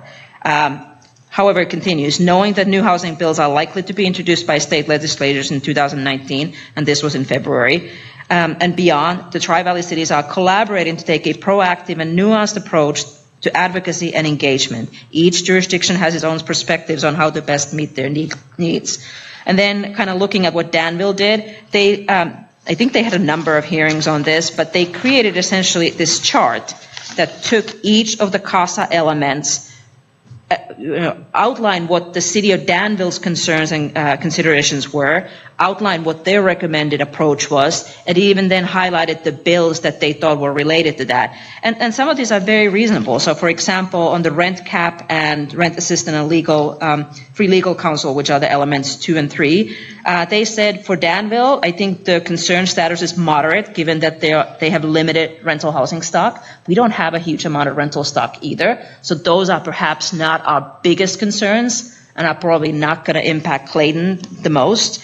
And then it goes on. They went through each and every element in this way. And then some of them they talked about, for example, element 4, which was regarding removal of regulatory barriers for ADUs. They said Danville's concern for that is none. Danville has always championed towards production of ADUs. And I think we as a council had a discussion on ADUs last time, and I think the full council was also in favor of ADUs. So, but then there are other items in here where they said, well, our concern is a little bit higher, but they absolutely broke it down. Here's what we think some of these things will do. Here's where we think our concern as the city of Danville is, looking at what exactly our city does. And here's some of the very constructive, detailed recommendations. I think this is impactful.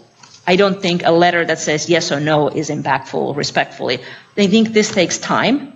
And I think if we're going to be doing something, maybe I'd rather go towards what Danville had done or what the Tri-Valley cities had done, which is much more constructive feedback. But it will take a little bit of time, I think, for us to kind of wrap our heads around as to what are the things that are really important for Clayton, what are not so important for Clayton, and what are recommendations given the kind of city we are, where we're locating, what our housing stock look like right now, what our population looks like, and so forth. So I think those are my points. But I agree, one size does not fit all. But if we do anything, let's do it collaboratively, let's do it constructively, and in detail. So that's my position. Yeah, let's go for public comment. Sorry for that. But I do have a couple speaker cards, and if anyone else would like to address the council, just fill out a card and come up to the podium. But I'll call these two people first. I have Brian Budell. Thank you. First of all, I want to thank Councilman Juan for a very thorough and informative presentation. In the other comments from council, I think the one that struck me most is the one from Councilmember Wolf, who pointed out that we're behind the 8 ball. My question is, why?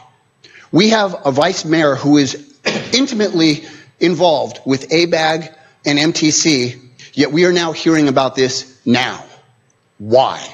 Just like Fulcrum, just like the parolee housing, we're waiting to the last minute to hurriedly throw something together when 9 cities have already figured out something, a position, and have written a letter. 3 more are in the process, and who knows how many more have figured out this. Why are we waiting? This is not a small potatoes thing. This is a proposal that potentially impacts it impacts every Clayton resident, some on multiple levels. For example, a business owner who has a business and a house in Clayton would conceivably bear 3 burdens here: sales tax, business tax, property tax. That's kind of important, Vice Mayor Pierce. You should probably talk about that. Now, with regard to the proposal itself, I think to reduce it to its basest element, Berkeley and Palo Alto, 2 cities who agree on virtually nothing, right down to who's a better college football team, go Bears, have figured out that this isn't a good idea. I don't think it's rocket science to figure out this isn't a good idea for all of the reasons Councilman Wan put together. So how do we respond? I agree. A 1-sentence letter, Mayor, isn't the answer, and I'm surprised you would even suggest such a thing. A detailed position taken by the city is absolutely necessary to convey our position on all levels. And as to the idea, well, I don't know that it would make much of an impact. Well, guess what? Not writing a letter definitely won't make an impact. So you either write it or maybe write multiple letters. What's the problem with that? Your job as city leaders, that means lead. And the city is Clayton, not San Jose, not Oakland, not San Francisco, not ABAG, not MTC, Clayton. So what I encourage the council to do is follow Councilman Wan's suggestion in discussing this, and do it quick. Come up with a position, and I am very, very interested to hear each one of your position on this, because rest assured this will be an issue for the 3 of you that are coming up for re-election next year. Thank you. Next speaker is Terry Denslow.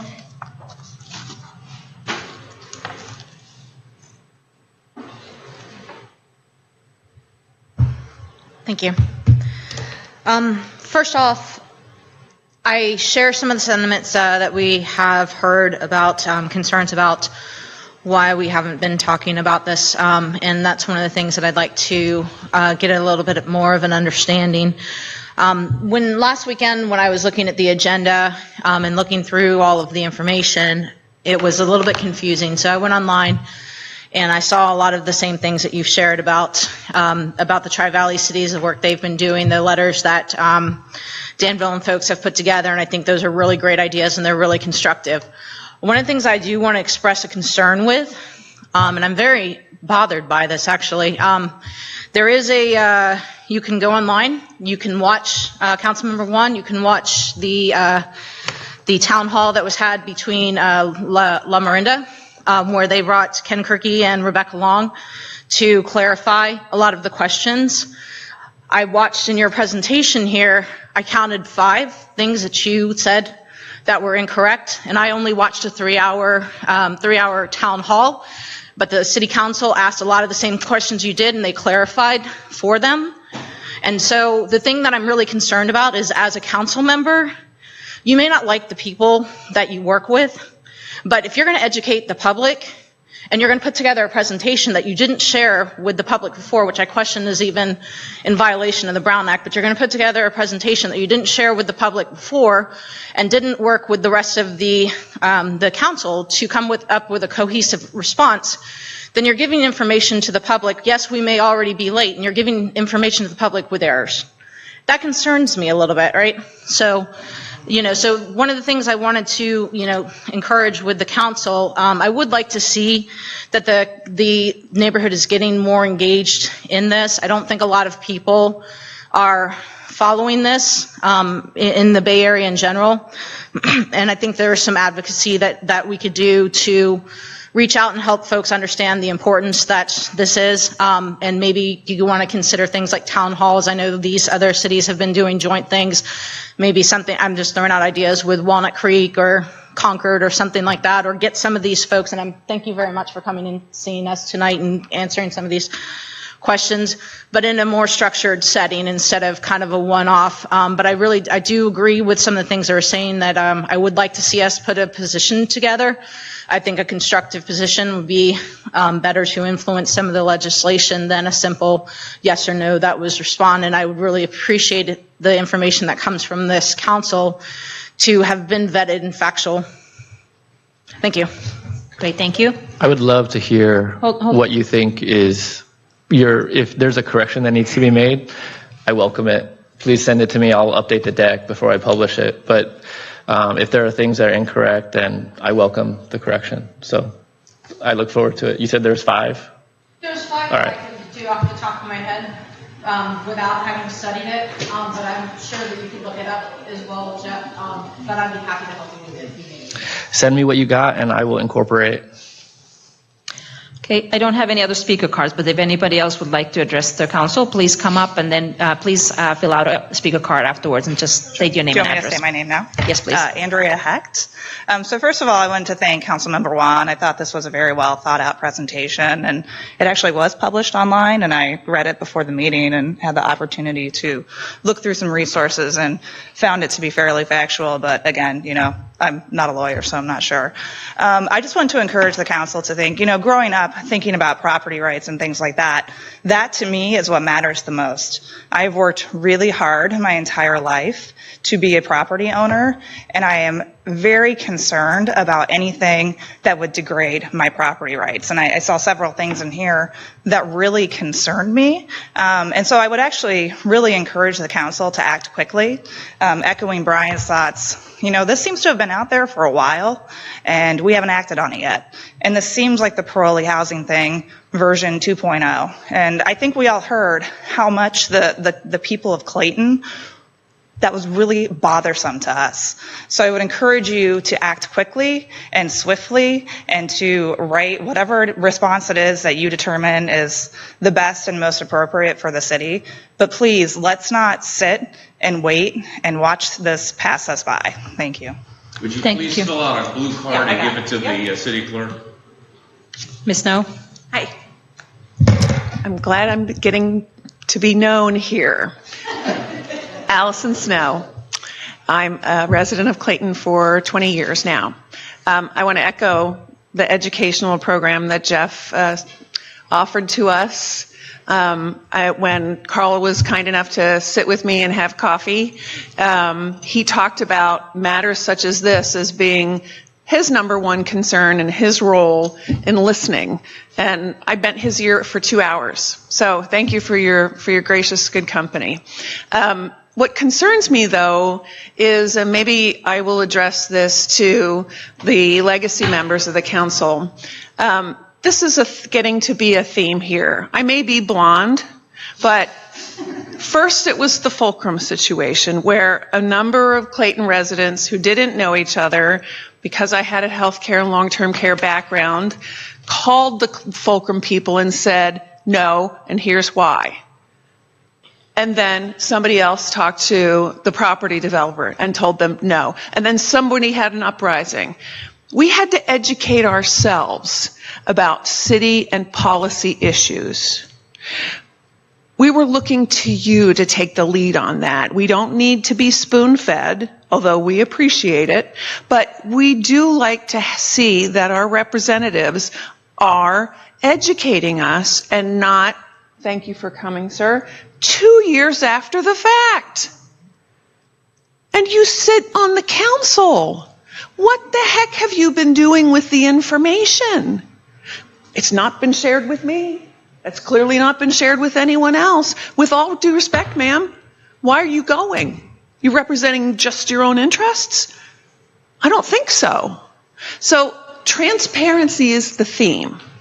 And if you're not getting on that bandwagon, if you represented us in any way, shape, or form, and it's more than what the recipe was for the winning barbecue roast, we want you to educate us, and we want you to state your opinion, because that's what we have elected you to do.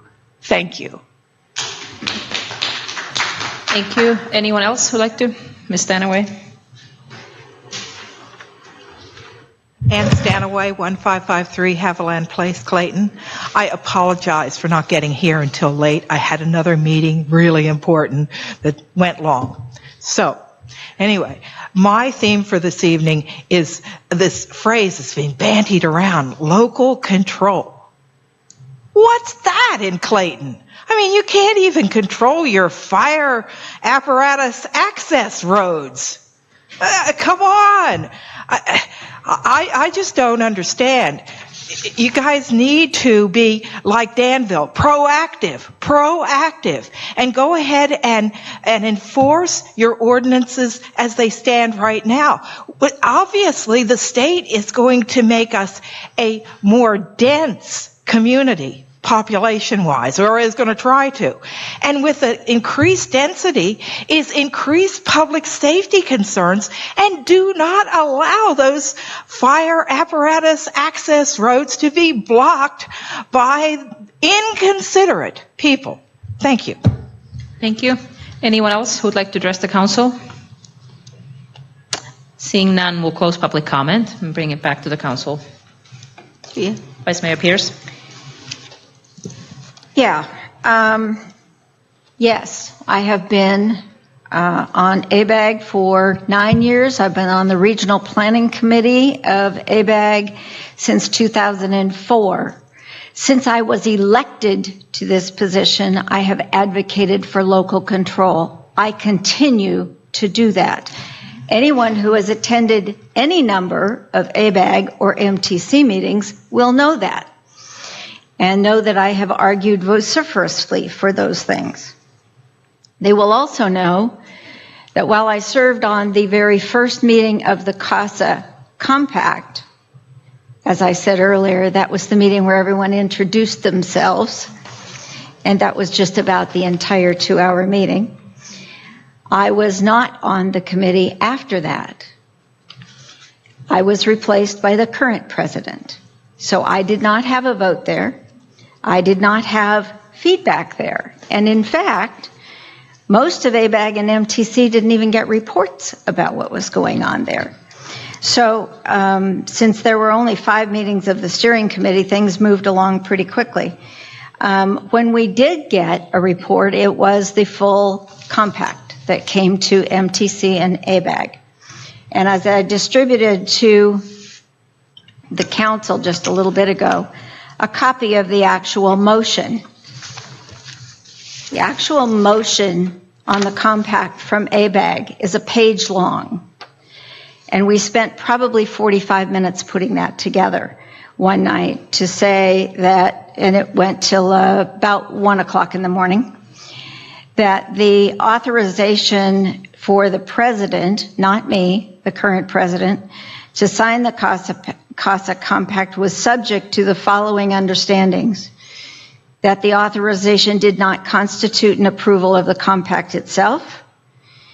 It enabled ABAG to be proactively engaged as the process to implement the compact goes through the state legislature, basically be at the table, not on the menu. And the authorization was to be accompanied by a comprehensive program of outreach to local governments, which I had been asking for since the compact started, and was refused. We also asked that with adequate representation from local government representatives, the ABAG Legislation Committee was to include local jurisdictions in legislative advocacy. We have done that. We have formed the Housing Legislative Working Group, which I chair.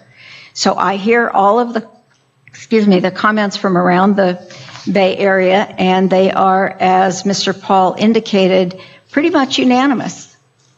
And we are using the influence that we have to craft some changes to the legislation that was proposed in Sacramento. We are hearing some from our colleagues around the state that they also agree with us. And because many of these measures are statewide measures, they probably won't stay in their current form, and they will probably be watered down quite a bit. There are quite a few other contingencies here in the motion. I'm not going to read the whole thing. Some of them get into the weeds of the details of some of the policies. But I will say that the parcel tax, sales tax, property tax provisions have been removed from the legislation. So that's gone already. We accomplished that very quickly with the help of some of the attorneys up in Sacramento. I will also say that for any of the funding mechanisms, they would require a public vote of the entire Bay Area. For many of those measures, the odds of them getting an approval in a public vote are probably pretty slim. And no, one size does not fit all. That's our constant message to our colleagues up in Sacramento, that does not work. I will also say that why is it now coming to the fore? It's not just now coming to the fore. I have mentioned CASA. I have mentioned all of these meetings for some time, ever since the process started. And I have reported on the process, and the eyes glaze over, don't care. You did nothing like this. Excuse Miss Snow. Yes, ma'am. Some of those letters were written by those agencies because their staffs were on CASA, and they were part of the process. They were intimately involved in it. We were not. And so much of what that work entailed did not come to many of us in the Bay Area until last December. When it finally did, there was quite an uproar. There was a lot of dissension. There was a lot of concern.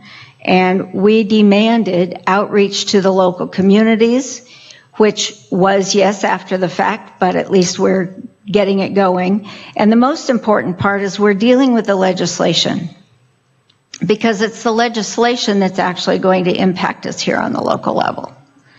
And so the discussions that some housing advocates and some developers and some union folks and some city planners from the large cities had is good to talk about. It was the impetus for all of us to address what truly is a housing crisis in the Bay Area.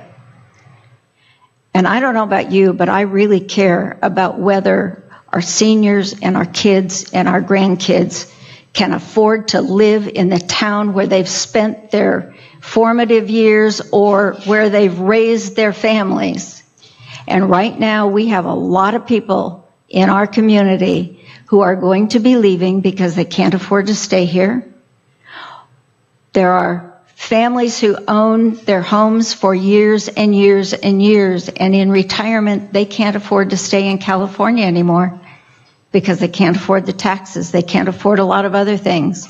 They need maybe an ADU in the backyard so they can move into that and someone else can rent the main house and pay their expenses. There are a lot of these measures that could make quality of life much, much better for many of our residents. And I see a lot of people being rather arrogant in their attitude because they've got their home now and they don't really care about anyone else. I find that abominable.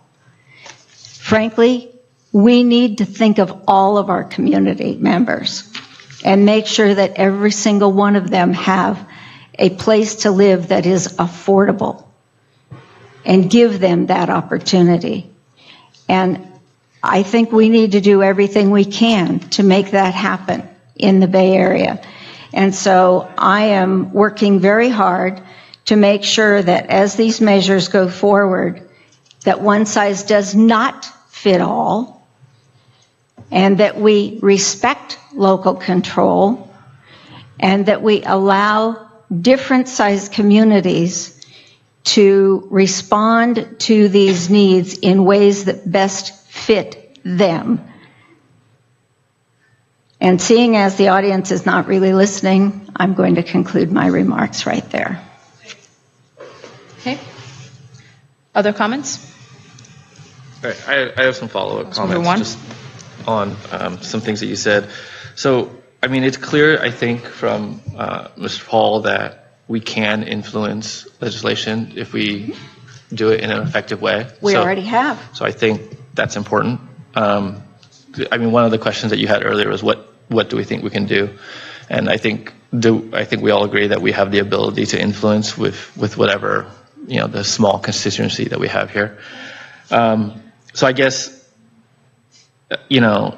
as currently SB 50 as it's drafted is a one-size-fits-all bill. I think we've all said that we don't agree with one-size-fits-all, right? That's a fair characterization.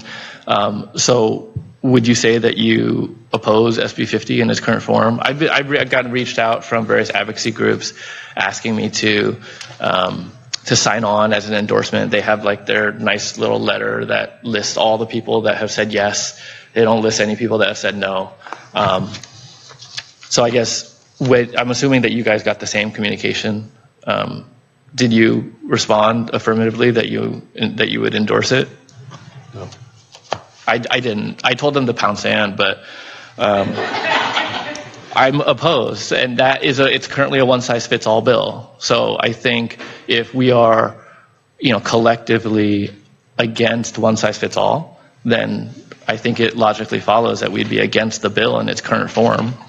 I mean, that doesn't mean that we're writing a letter saying we're against it. I'm just saying as a way of getting some kind of deliverable from us, a little straw vote that says, yeah, I don't like it as it is. I'd like to change it in certain ways. We don't have to hash out what that is, but just that piece of just saying, because when we say that we need to respond in a nuanced way, I think first we have to establish what our overall preferences are, and then from that we can see where there's agreement. I think there's very specific things that are being proposed that are in the legislature, like this regional housing authority in AB 1487, SB 50 that we've been talking about a lot. The parcel tax and the sales tax. I mean, those things, they're real definite things. And I feel very comfortable saying that I'm opposed to those specific things. There's probably nuances that come into play on other areas, but those are not nuanced issues.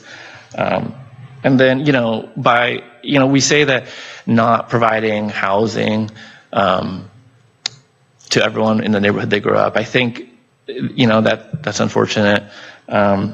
I do think eliminating single-family zoning across thousands of neighborhoods is bad. I just think that's bad. And so I guess, you had mentioned that, Vice Mayor Pierce, you had mentioned that in your capacity as, I may get the title wrong, the chair of, I don't remember, you could correct me or refresh my memory, but chair of the Legislative Policy Committee, I think that's something like that.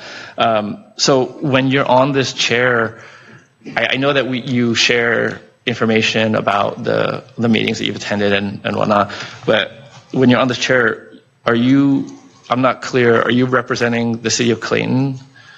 Or, because you get put on there, not by us, right? You're in there in a different capacity. So I'm not clear on if you're representing the city of Clayton in that capacity or another agency. Because I think here, if we bring back, because when we talk about the meetings that transpire, we're not talking about, hey, what should the city represent itself as when we go to these things? And so that part is unclear to me. Do you want an answer? Yes. Okay. Just to get the hierarchy right, I am appointed to the Association of Bay Area Governments by the Mayor's Conference of Contra Costa. That is all 19 cities of Contra Costa. And I am elected by the Mayor's Conference to serve as one of their 2 representatives on the Association of Bay Area Governments Executive Board. I was elected for a period of two-year periods to be the president of that executive board. I am currently not the president. I am the immediate past president, but I serve on all of the policy committees of ABAG. I also serve as the chair of the legislation committee for ABAG. And as the chair of the legislation committee, I was appointed by the president to serve as the Regional Housing Legislative Working Group chair. So, who do I represent there? Technically, I represent all of the cities of Contra Costa. Now, last I heard, we were still one of those cities. So yes, I represent Clayton.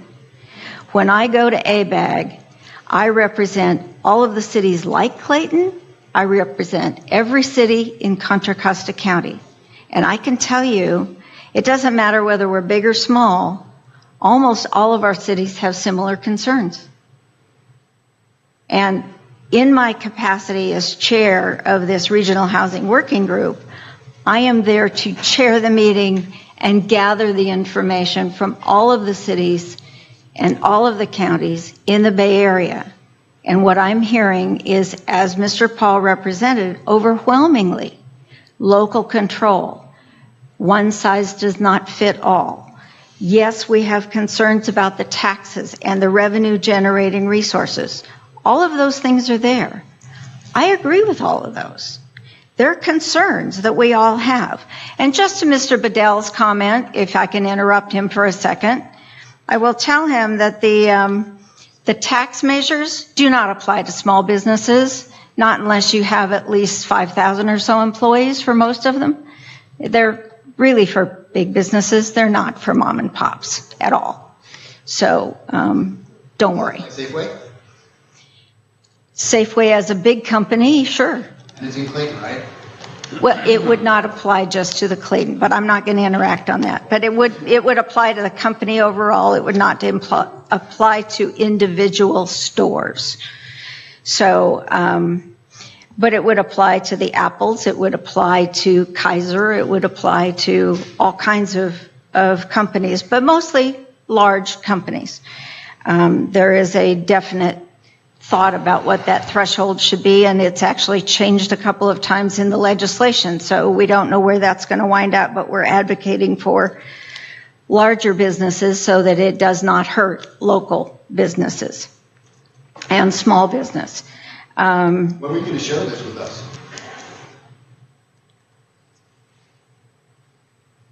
This is a bill that is moving quickly, and we just heard this update last week.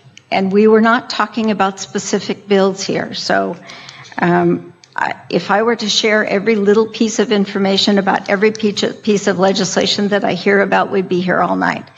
And that's not the point. The point is the overall policies. And Mr. Wan is correct.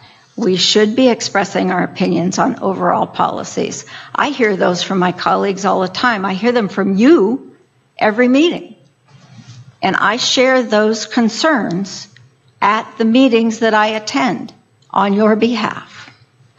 And I have done that for a very long time. We have the video. That's fine. I'm glad you do. There's probably a lot of meetings you haven't watched. So anyway, I am more than happy to go along with a lot of those ideas. I don't have a problem with that. That's great. Thank you for clarifying. There's a lot of layers. So, there are a lot of layers, and I have been elected by my peers at the county level to represent them because they feel I do a very good job of that. Okay. So, just kind of going back, just taking a step back for a moment, like general policy positioning, when we're talking about being opposed to one size fits all, I think it's a given that SB 50 in its current form is a one-size-fits-all approach. Does anyone disagree? Well, my thing would be... Mayor, may I make a comment? First of all, about an hour and a half ago, Councilman Wan said he could write a letter in a day. I asked you to write that letter, but I don't want to read something that's an answer to the bar exam. Can you do that and deliver by tomorrow? Yes. Okay. Will we send it? I mean, I can send it, but I would only be representing myself. Yes or no is the answer to the question. The answer is yes. Good. Thank you. Councilmember Wolf. So my thing would be that I think opposing SB 50 in its present form, I think it's being opposed already in its present form in that they're combining it with SB 4. So it doesn't even have a present form for us to take a position on at this point. Correct. So I'd be loath to write a letter that would be so specific to legislation that is being transformed as we write that letter. So it would be almost a moot point for us in the end. I would be in support of our letter to the state being very specific to Clayton, to the things that are very just right on the money for what we need and what we're going to be facing. What is our community going to be facing? And we talked about the ADUs, and we talked about that last time. These are things that are certainly going to affect us. But some of these things will not. So with that said, going back to the original comment, as long as these goalposts keep moving, I think we need to be very general but very specific to our town when we do write this letter. Okay. Let me mention, so one of the questions you asked, have each of us been contacted about endorsing SB 50? Yeah, absolutely. Sure. I've been contacted. Have I endorsed it? No, absolutely not. And I want to be clear, and I realize some of the comments, especially were heard today, and perhaps even from you, Councilmember Juan, are to try to create a divide here of some kind, and I don't know how productive that is. But let me be very clear. I live in Clayton. My kids live in Clayton. We're a tiny town, and that's why I live here. I don't live in a urban San Francisco downtown, because I don't want to live there. This is the type of environment I want, a small town atmosphere. I grew up in a small town, much smaller than this, actually. That's the kind of city I want my kids to grow up in, and that's exactly why I live here. What works in San Francisco is not going to work in Clayton, and I realize what's being written about me online, and it's simply not true. One size does not fit all. Local control, I'm absolutely in favor of it. And what I've heard today is all five of us say the same thing. So I realize that there are voices that are trying to fabricate something as if there's some, and I realize it's directed at the next election. I don't know how productive that is for our city, and I would question that. But I think the difference between us perhaps is I would not go tell other people to pound the sand. That's not my approach. I would rather be at the table than on the menu. I would much rather try to be constructive, try to be detailed so that I can actually impact things. And I think, and so that's really my approach. And like I said, I think all of us said already, we're in favor of local control. One size doesn't fit all. And in terms of SB 50, I think that we already heard that it's being combined with SB 4. So we're only going to be seeing in the next week, two, something like that, what the next version is going to look like. So if we can write a letter that is constructive, I'm all in favor of that. I'm not in favor of writing just a yes or no, support, opposed type letter. I don't think that accomplishes anything. But go ahead, Councilmember Reed.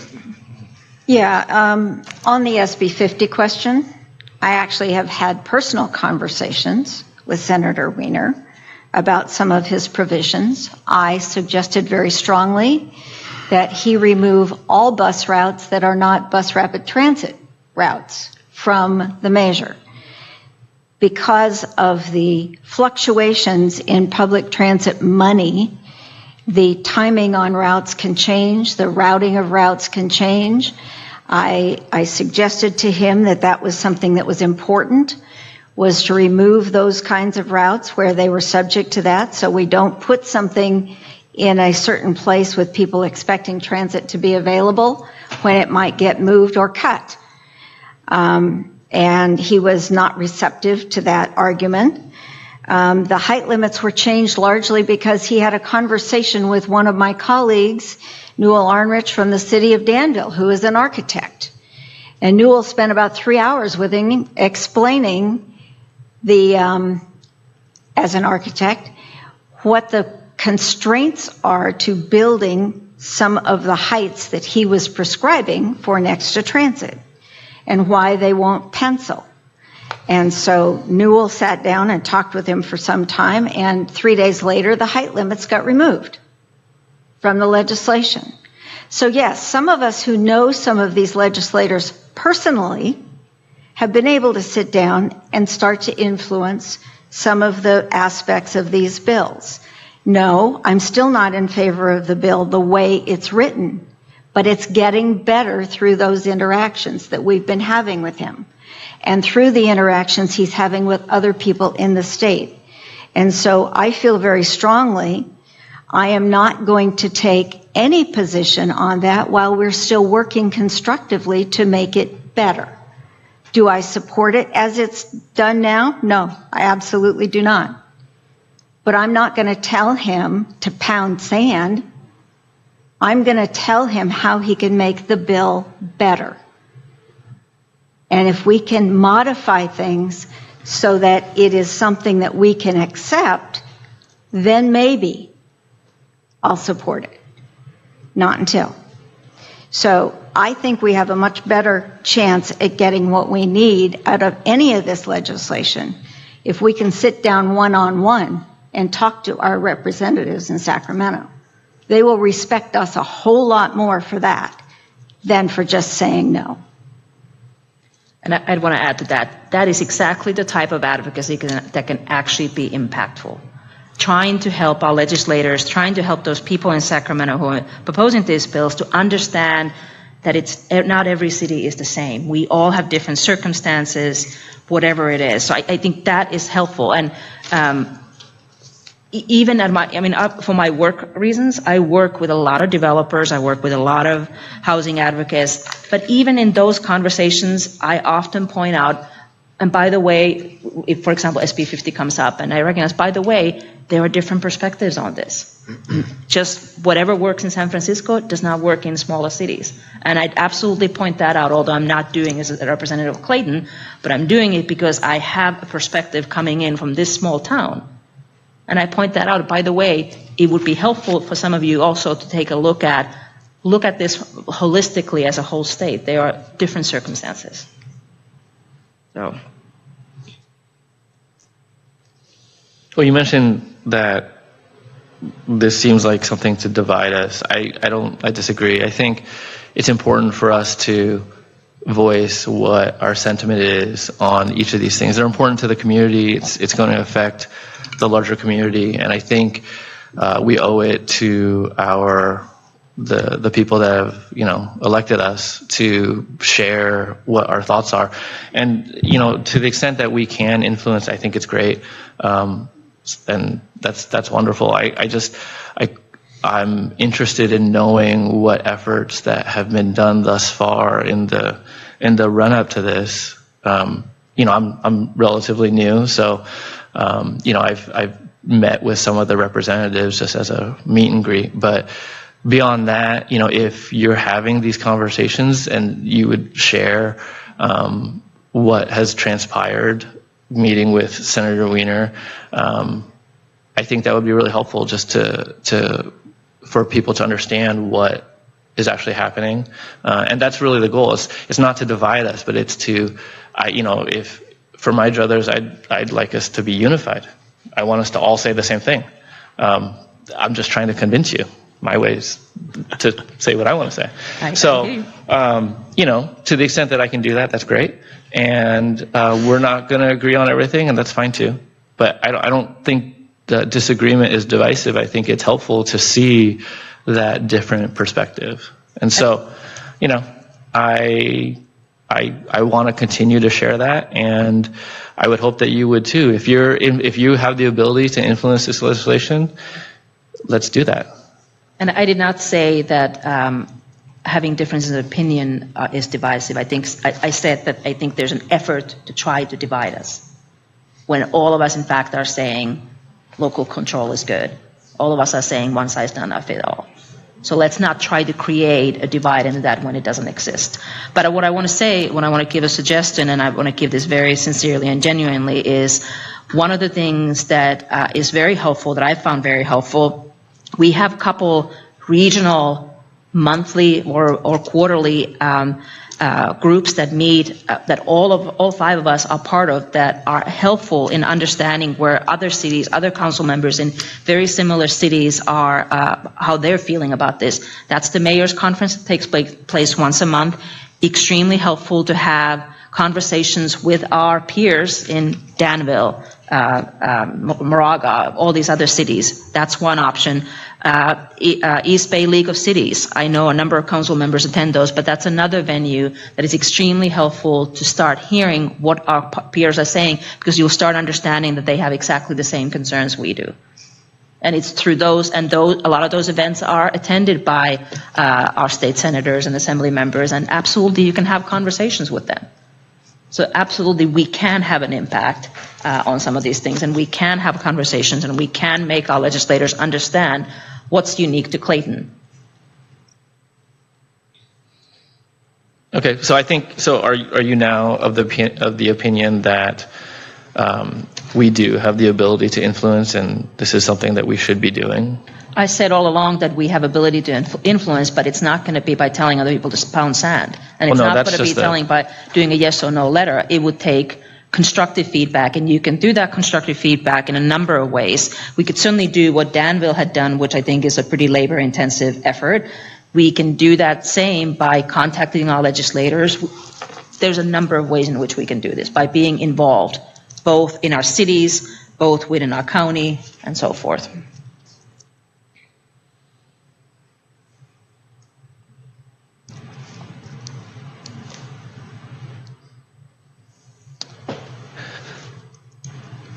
So, would you support this effort in communicating through a similar manner our position? Similar to what? Similar to the examples that you've given. I think Mr. Napper indicated that there was a brief inclusion. There was a couple examples that were included in the presentation materials. I'm trying to pull it up right now. I think I mentioned Danville and the Tri-Valley counties. I think the letters that they did, especially the Danville, I think that's a great effort. The city Association of Santa Clara County as well did a more high-level approach, and I think some kind of melding of those would work. So I don't. Yeah, I'm not opposed. I mean, I think. Do you want to try and put a letter like that together for us to look at our next meeting? Yeah, that'd be fine. I mean, I'm not willing to send something just without us all looking at it and seeing it and agreeing on it and amending it. That would be quite humorous. But no, I take your point. That's fine. I could come up with a draft and we could present it. Yeah, and I'm beating a dead horse, I guess, now, but I really, whatever letter I would sign on, I want it to be constructive. Yes, absolutely. I want it to be impactful in the maximum way. I don't want it to be the co-pound sand. If that's the message, then... No, that was more to a telemarketer. Yep. Those guys deserve all the scorn they can get. Yeah, no, honestly, I mean, we have our unique concerns. I have no problem communicating those, and I do that already. And I think other council members do that as well. I do it at every meeting I attend. I met with a chorus of similar concerns. So I will return with a draft, and then you can tear it apart. What? Is that a divisive comment? No, that's a good editing process. I always ask for feedback. We will give constructive feedback. Okay, Mr. Knapp. We will work on it. I think it's because Councilman Juan brought this to the fore today that's incumbent upon him to do more the heavy lifting. But we will work on it. Mr. Napper, I think you flagged me. Yes, again, just wanting to make certain that while Councilmember Juan is going to be tasked to prepare that, we must remain above board in the Brown Act, so sharing that with the rest of the council members No. is a no-no. It's a no. Not until the Right. next meeting. And so it'll come back at the next It'll meeting. be in the packet for the next Correct. meeting, correct? I'm just letting everyone know. Okay. It's a surprise. It will be. No, it needs to be in the packet for the next meeting. Okay, so I think we have direction on that item, and I think we can move on to the next item, which is item 8C, which is the City Council discussion and determination of its preferred process regarding the recruitment and employment and other considerations involved in the selection of its next city manager due to retirement. And I think, Mr. Napper, do you want to start that conversation? Yes, thank you, Mayor Catalano. Boy, I'm going to miss this. Yeah. You can come back on that side. You're recording each week. I'll get you the sharp stick to poke yourself in the eye with.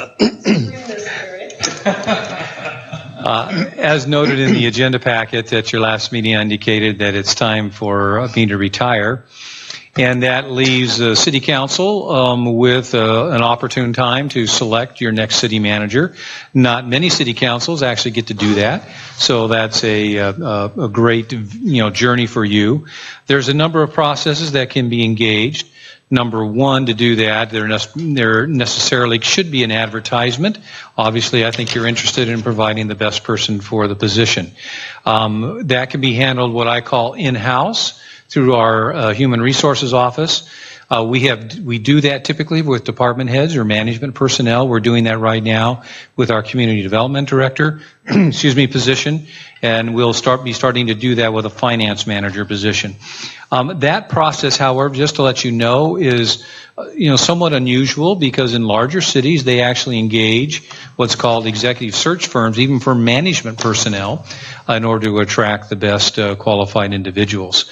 To give you an example of the time and effort right now, for Community Development Director, we've expended around $2,000 doing advertisements in the journals, publications, and others that professional individuals in the public sector typically will visit and look at in terms of pursuing their careers.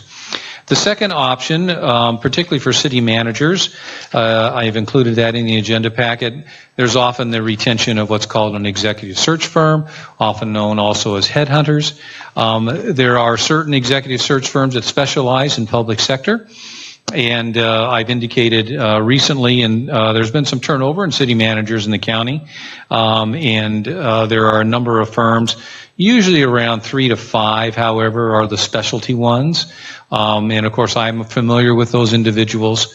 And if you wish to engage that process, you can inform me tonight, and I can go ahead and starting tomorrow, make contact with those firms to indicate there's a vacancy, and would they be interested in responding to a proposal to submit information to you.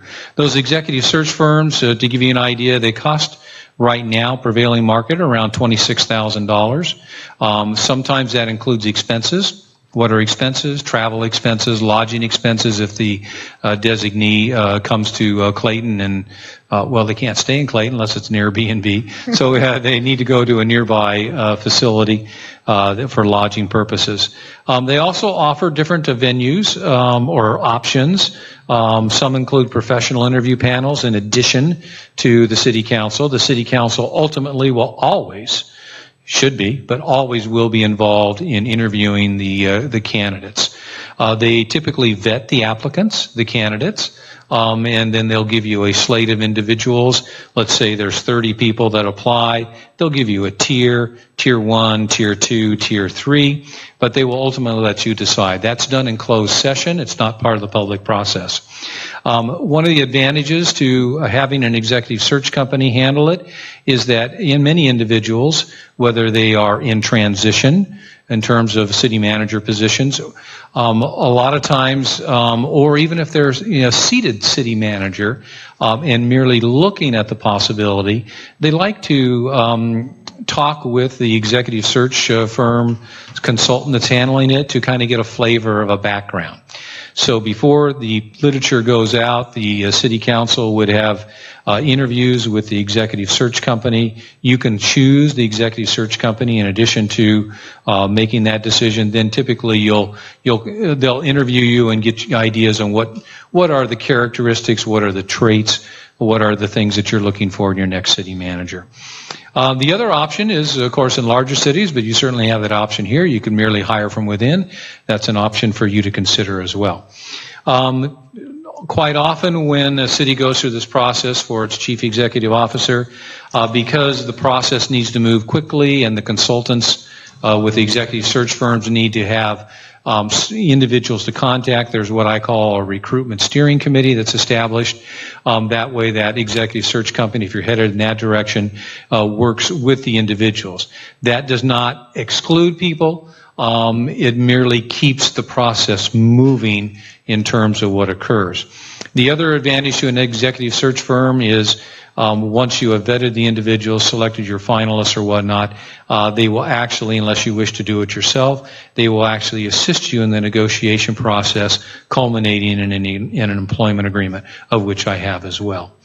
However, in looking at my personal timetable that I've given to you, as well as it typically takes 4 to 5 months sometimes for an executive search firm to work with a city in finding its next replacement, you are likely to need to have an interim city manager.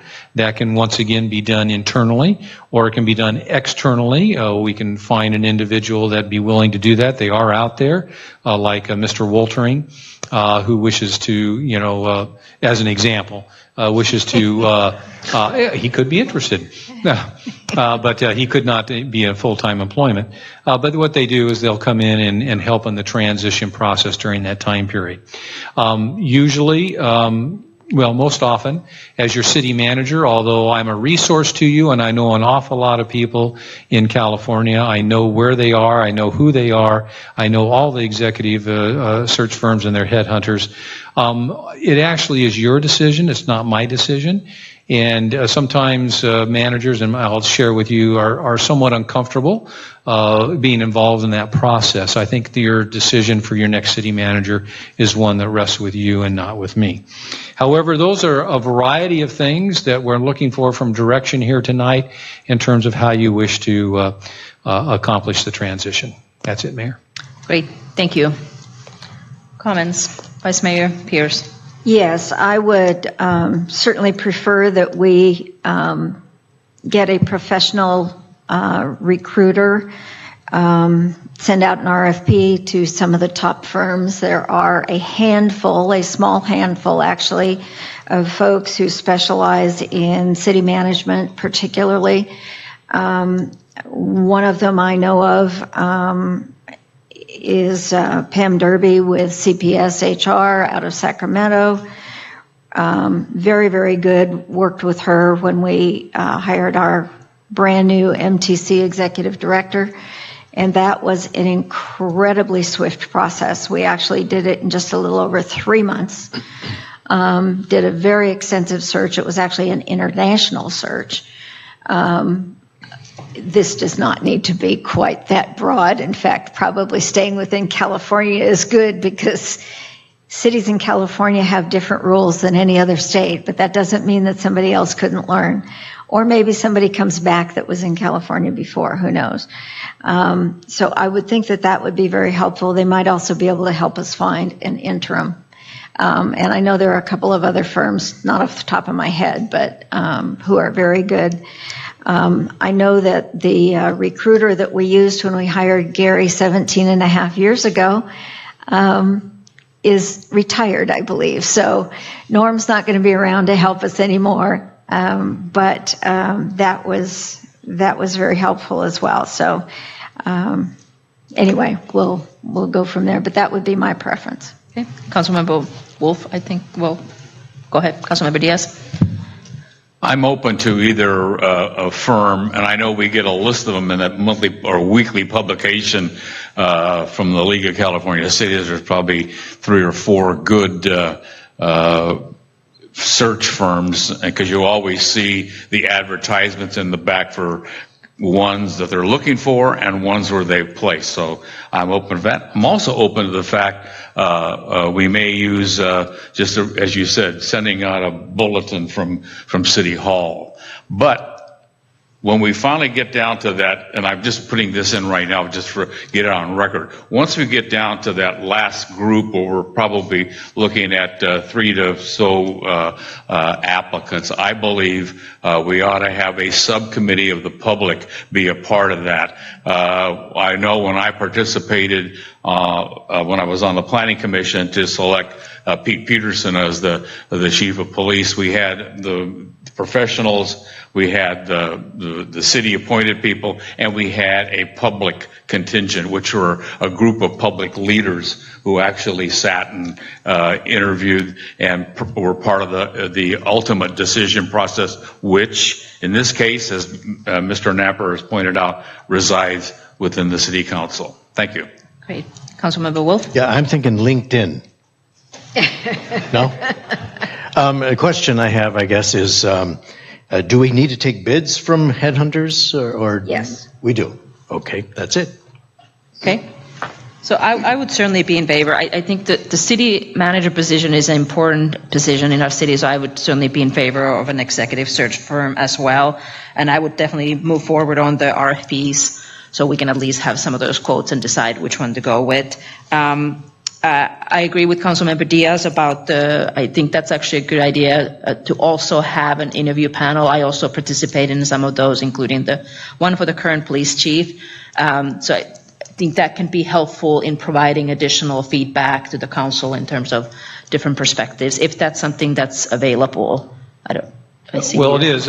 Candidates nowadays are more familiar with that in terms of things. However, our city attorney just reminded me, while you, as the hiring body, can do that in closed session, it cannot be done with members of the public in closed session.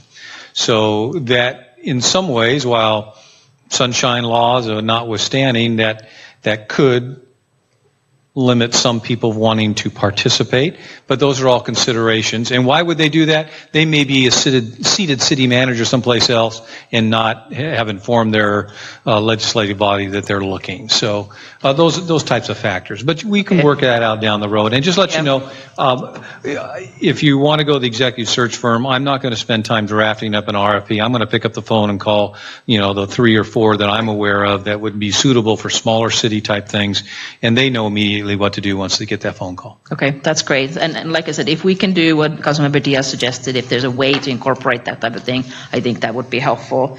So then I think the other thing is here, I think it sounds like you do need an ad hoc committee to make some of because we only meet every two weeks. So I think you need some people on that ad hoc committee. So I would certainly like to ask if Vice Mayor Pierce would be interested, and I think she has a long history in this city and also was involved in the current city manager's hiring, and I think you've had experience with other agencies as well in the recruitment, so I think that would be extremely helpful. So I would certainly hope that she might be available. I would personally be interested in being that as well, and I don't think we can have more than 2 people because otherwise we have quorum. So, I mean, I would be interested as well. In my career, I've interviewed several hundreds of people, and I think that generally you two tend to align on a lot of views, and so I think having a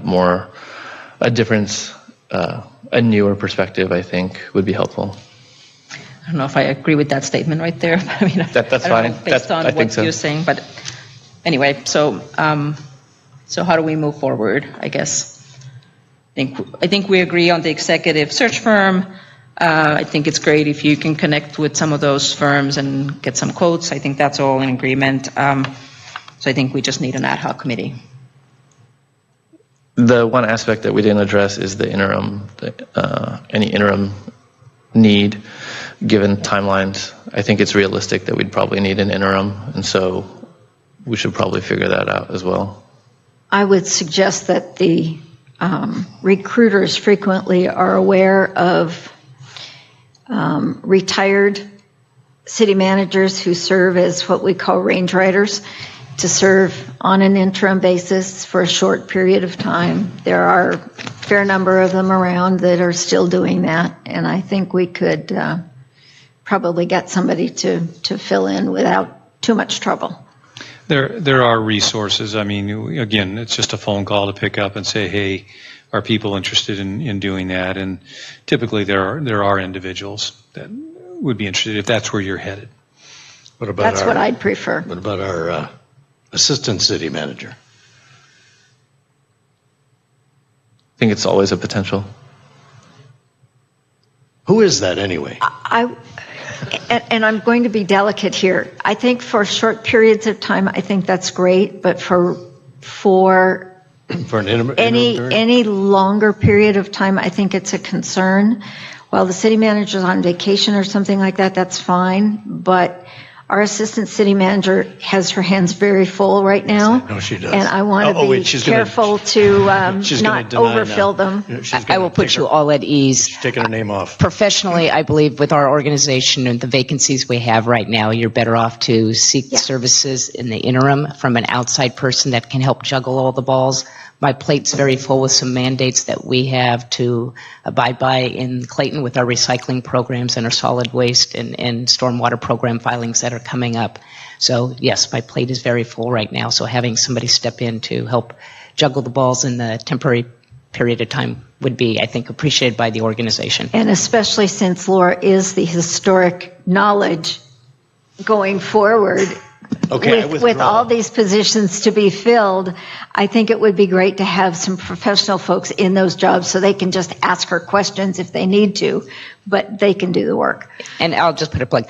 I believe I personally could do the job. My plate's very full. There's not another one of me to come behind me and do what I'm doing right now. So thank you very much. But I believe the recommendation that you've heard from the city manager and where you're going is the right direction. Thank you, Laura. Just to let we're clear, you won't need an interim until probably the end of July sometime period. So we'll see how fast whoever comes on board can find us people. Okay. So I think the remaining decisions we need the ad hoc committee members. Steering committee. Yeah. Well, I've fired a lot of people in my time. I haven't hired any. So I'm not going to sit on that committee. Well, I would like to do it. I have hired Gary. I've hired our current CCTA executive director. Part of hiring the new executive director at MTC and ABAG. And I think I know what to look for. And I think the mayor would do a good job. I don't doubt that. I don't doubt that. I think each of us could probably bring our skills to the fore and do a great job. I value the hiring experience that you had. I think it's great, especially in this particular niche. Like I said, I've hired many people over the years, and I think that having that experience in the private sector is a different perspective. And so I think I could bring value to that as well. So I'll put my advocacy too. So obviously I'm in the private sector too. So I've done a lot of hirings and firings, unfortunately, in that sector too. But I do also work with a lot of public officials. I work with a lot of city managers, a lot of planning directors. So I have that interaction too. So I would love to do it. I mean, I think there's now two of us who want to be. I assume that all of us are in favor of Julie being on the committee. Is that correct? You've sewed it up. And then we need one of us. So we leave it to you, gentlemen. Mike, although you didn't realize it, but I was a director of human resources for a Fortune 500 company and also the chief executive of a state agency where I had to hire people as well in the public sector. So I have both private sector and public sector experience, but I declined to be part of the ad hoc committee. Okay. You got it. Move forward. Okay. Mayor, make your appointment.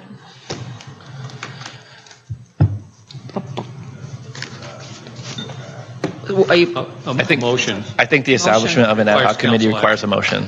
Okay. Well, I'll make a motion to nominate Vice Mayor Pierce and myself to the ad hoc committee. I'll second it.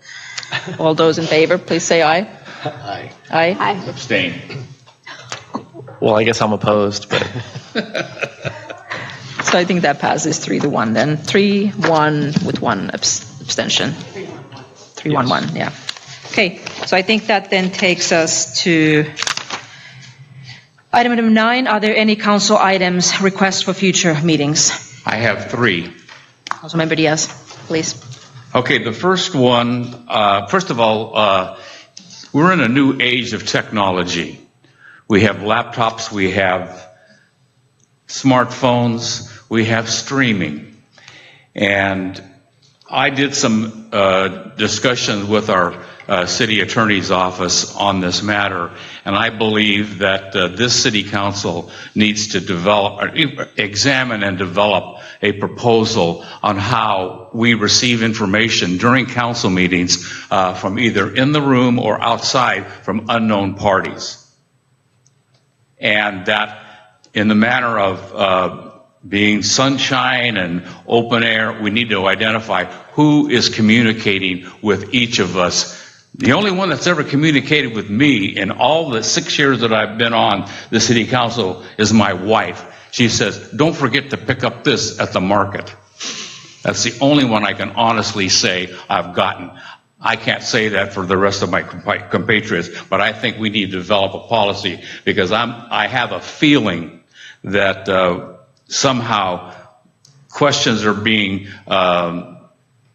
delivered to one or some of us, and I think we need a policy on how that should work and what we should publicly disclose. That's item number 1.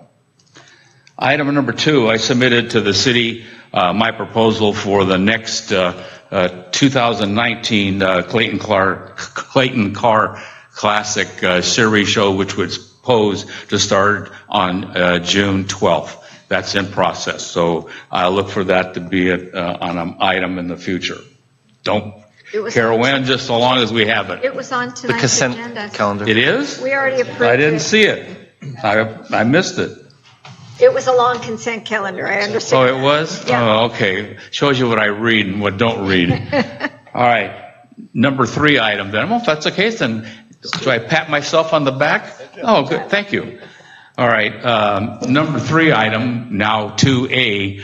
I believe after we've had a number of technical glitches with our sound system and the fact that we have no way of managing who speaks at the appropriate time. There is probably a system out there someplace that will allow each member to turn on or turn off their microphone, not this little slide gizmo on the top here. Also, I would like to have a master control at the mayor's desk that even though the individual is addressed and say, yeah, you can speak, if the mayor so desired, the mayor could shut the microphone off. That's what kind of a system. I know there's one out there. That's what I request you to look into. Thank you. Great, thank you. And I would like to actually echo what Councilmember Diaz said about the number 1 request, which is further information about how our council members receive information during the meetings. I have also some serious Brown Act violation concerns, and I think when we make decisions here, we make them in front of the public. So I'm fully supportive of having further information so that we're all clear on what we are supposed to and what we're not supposed to do.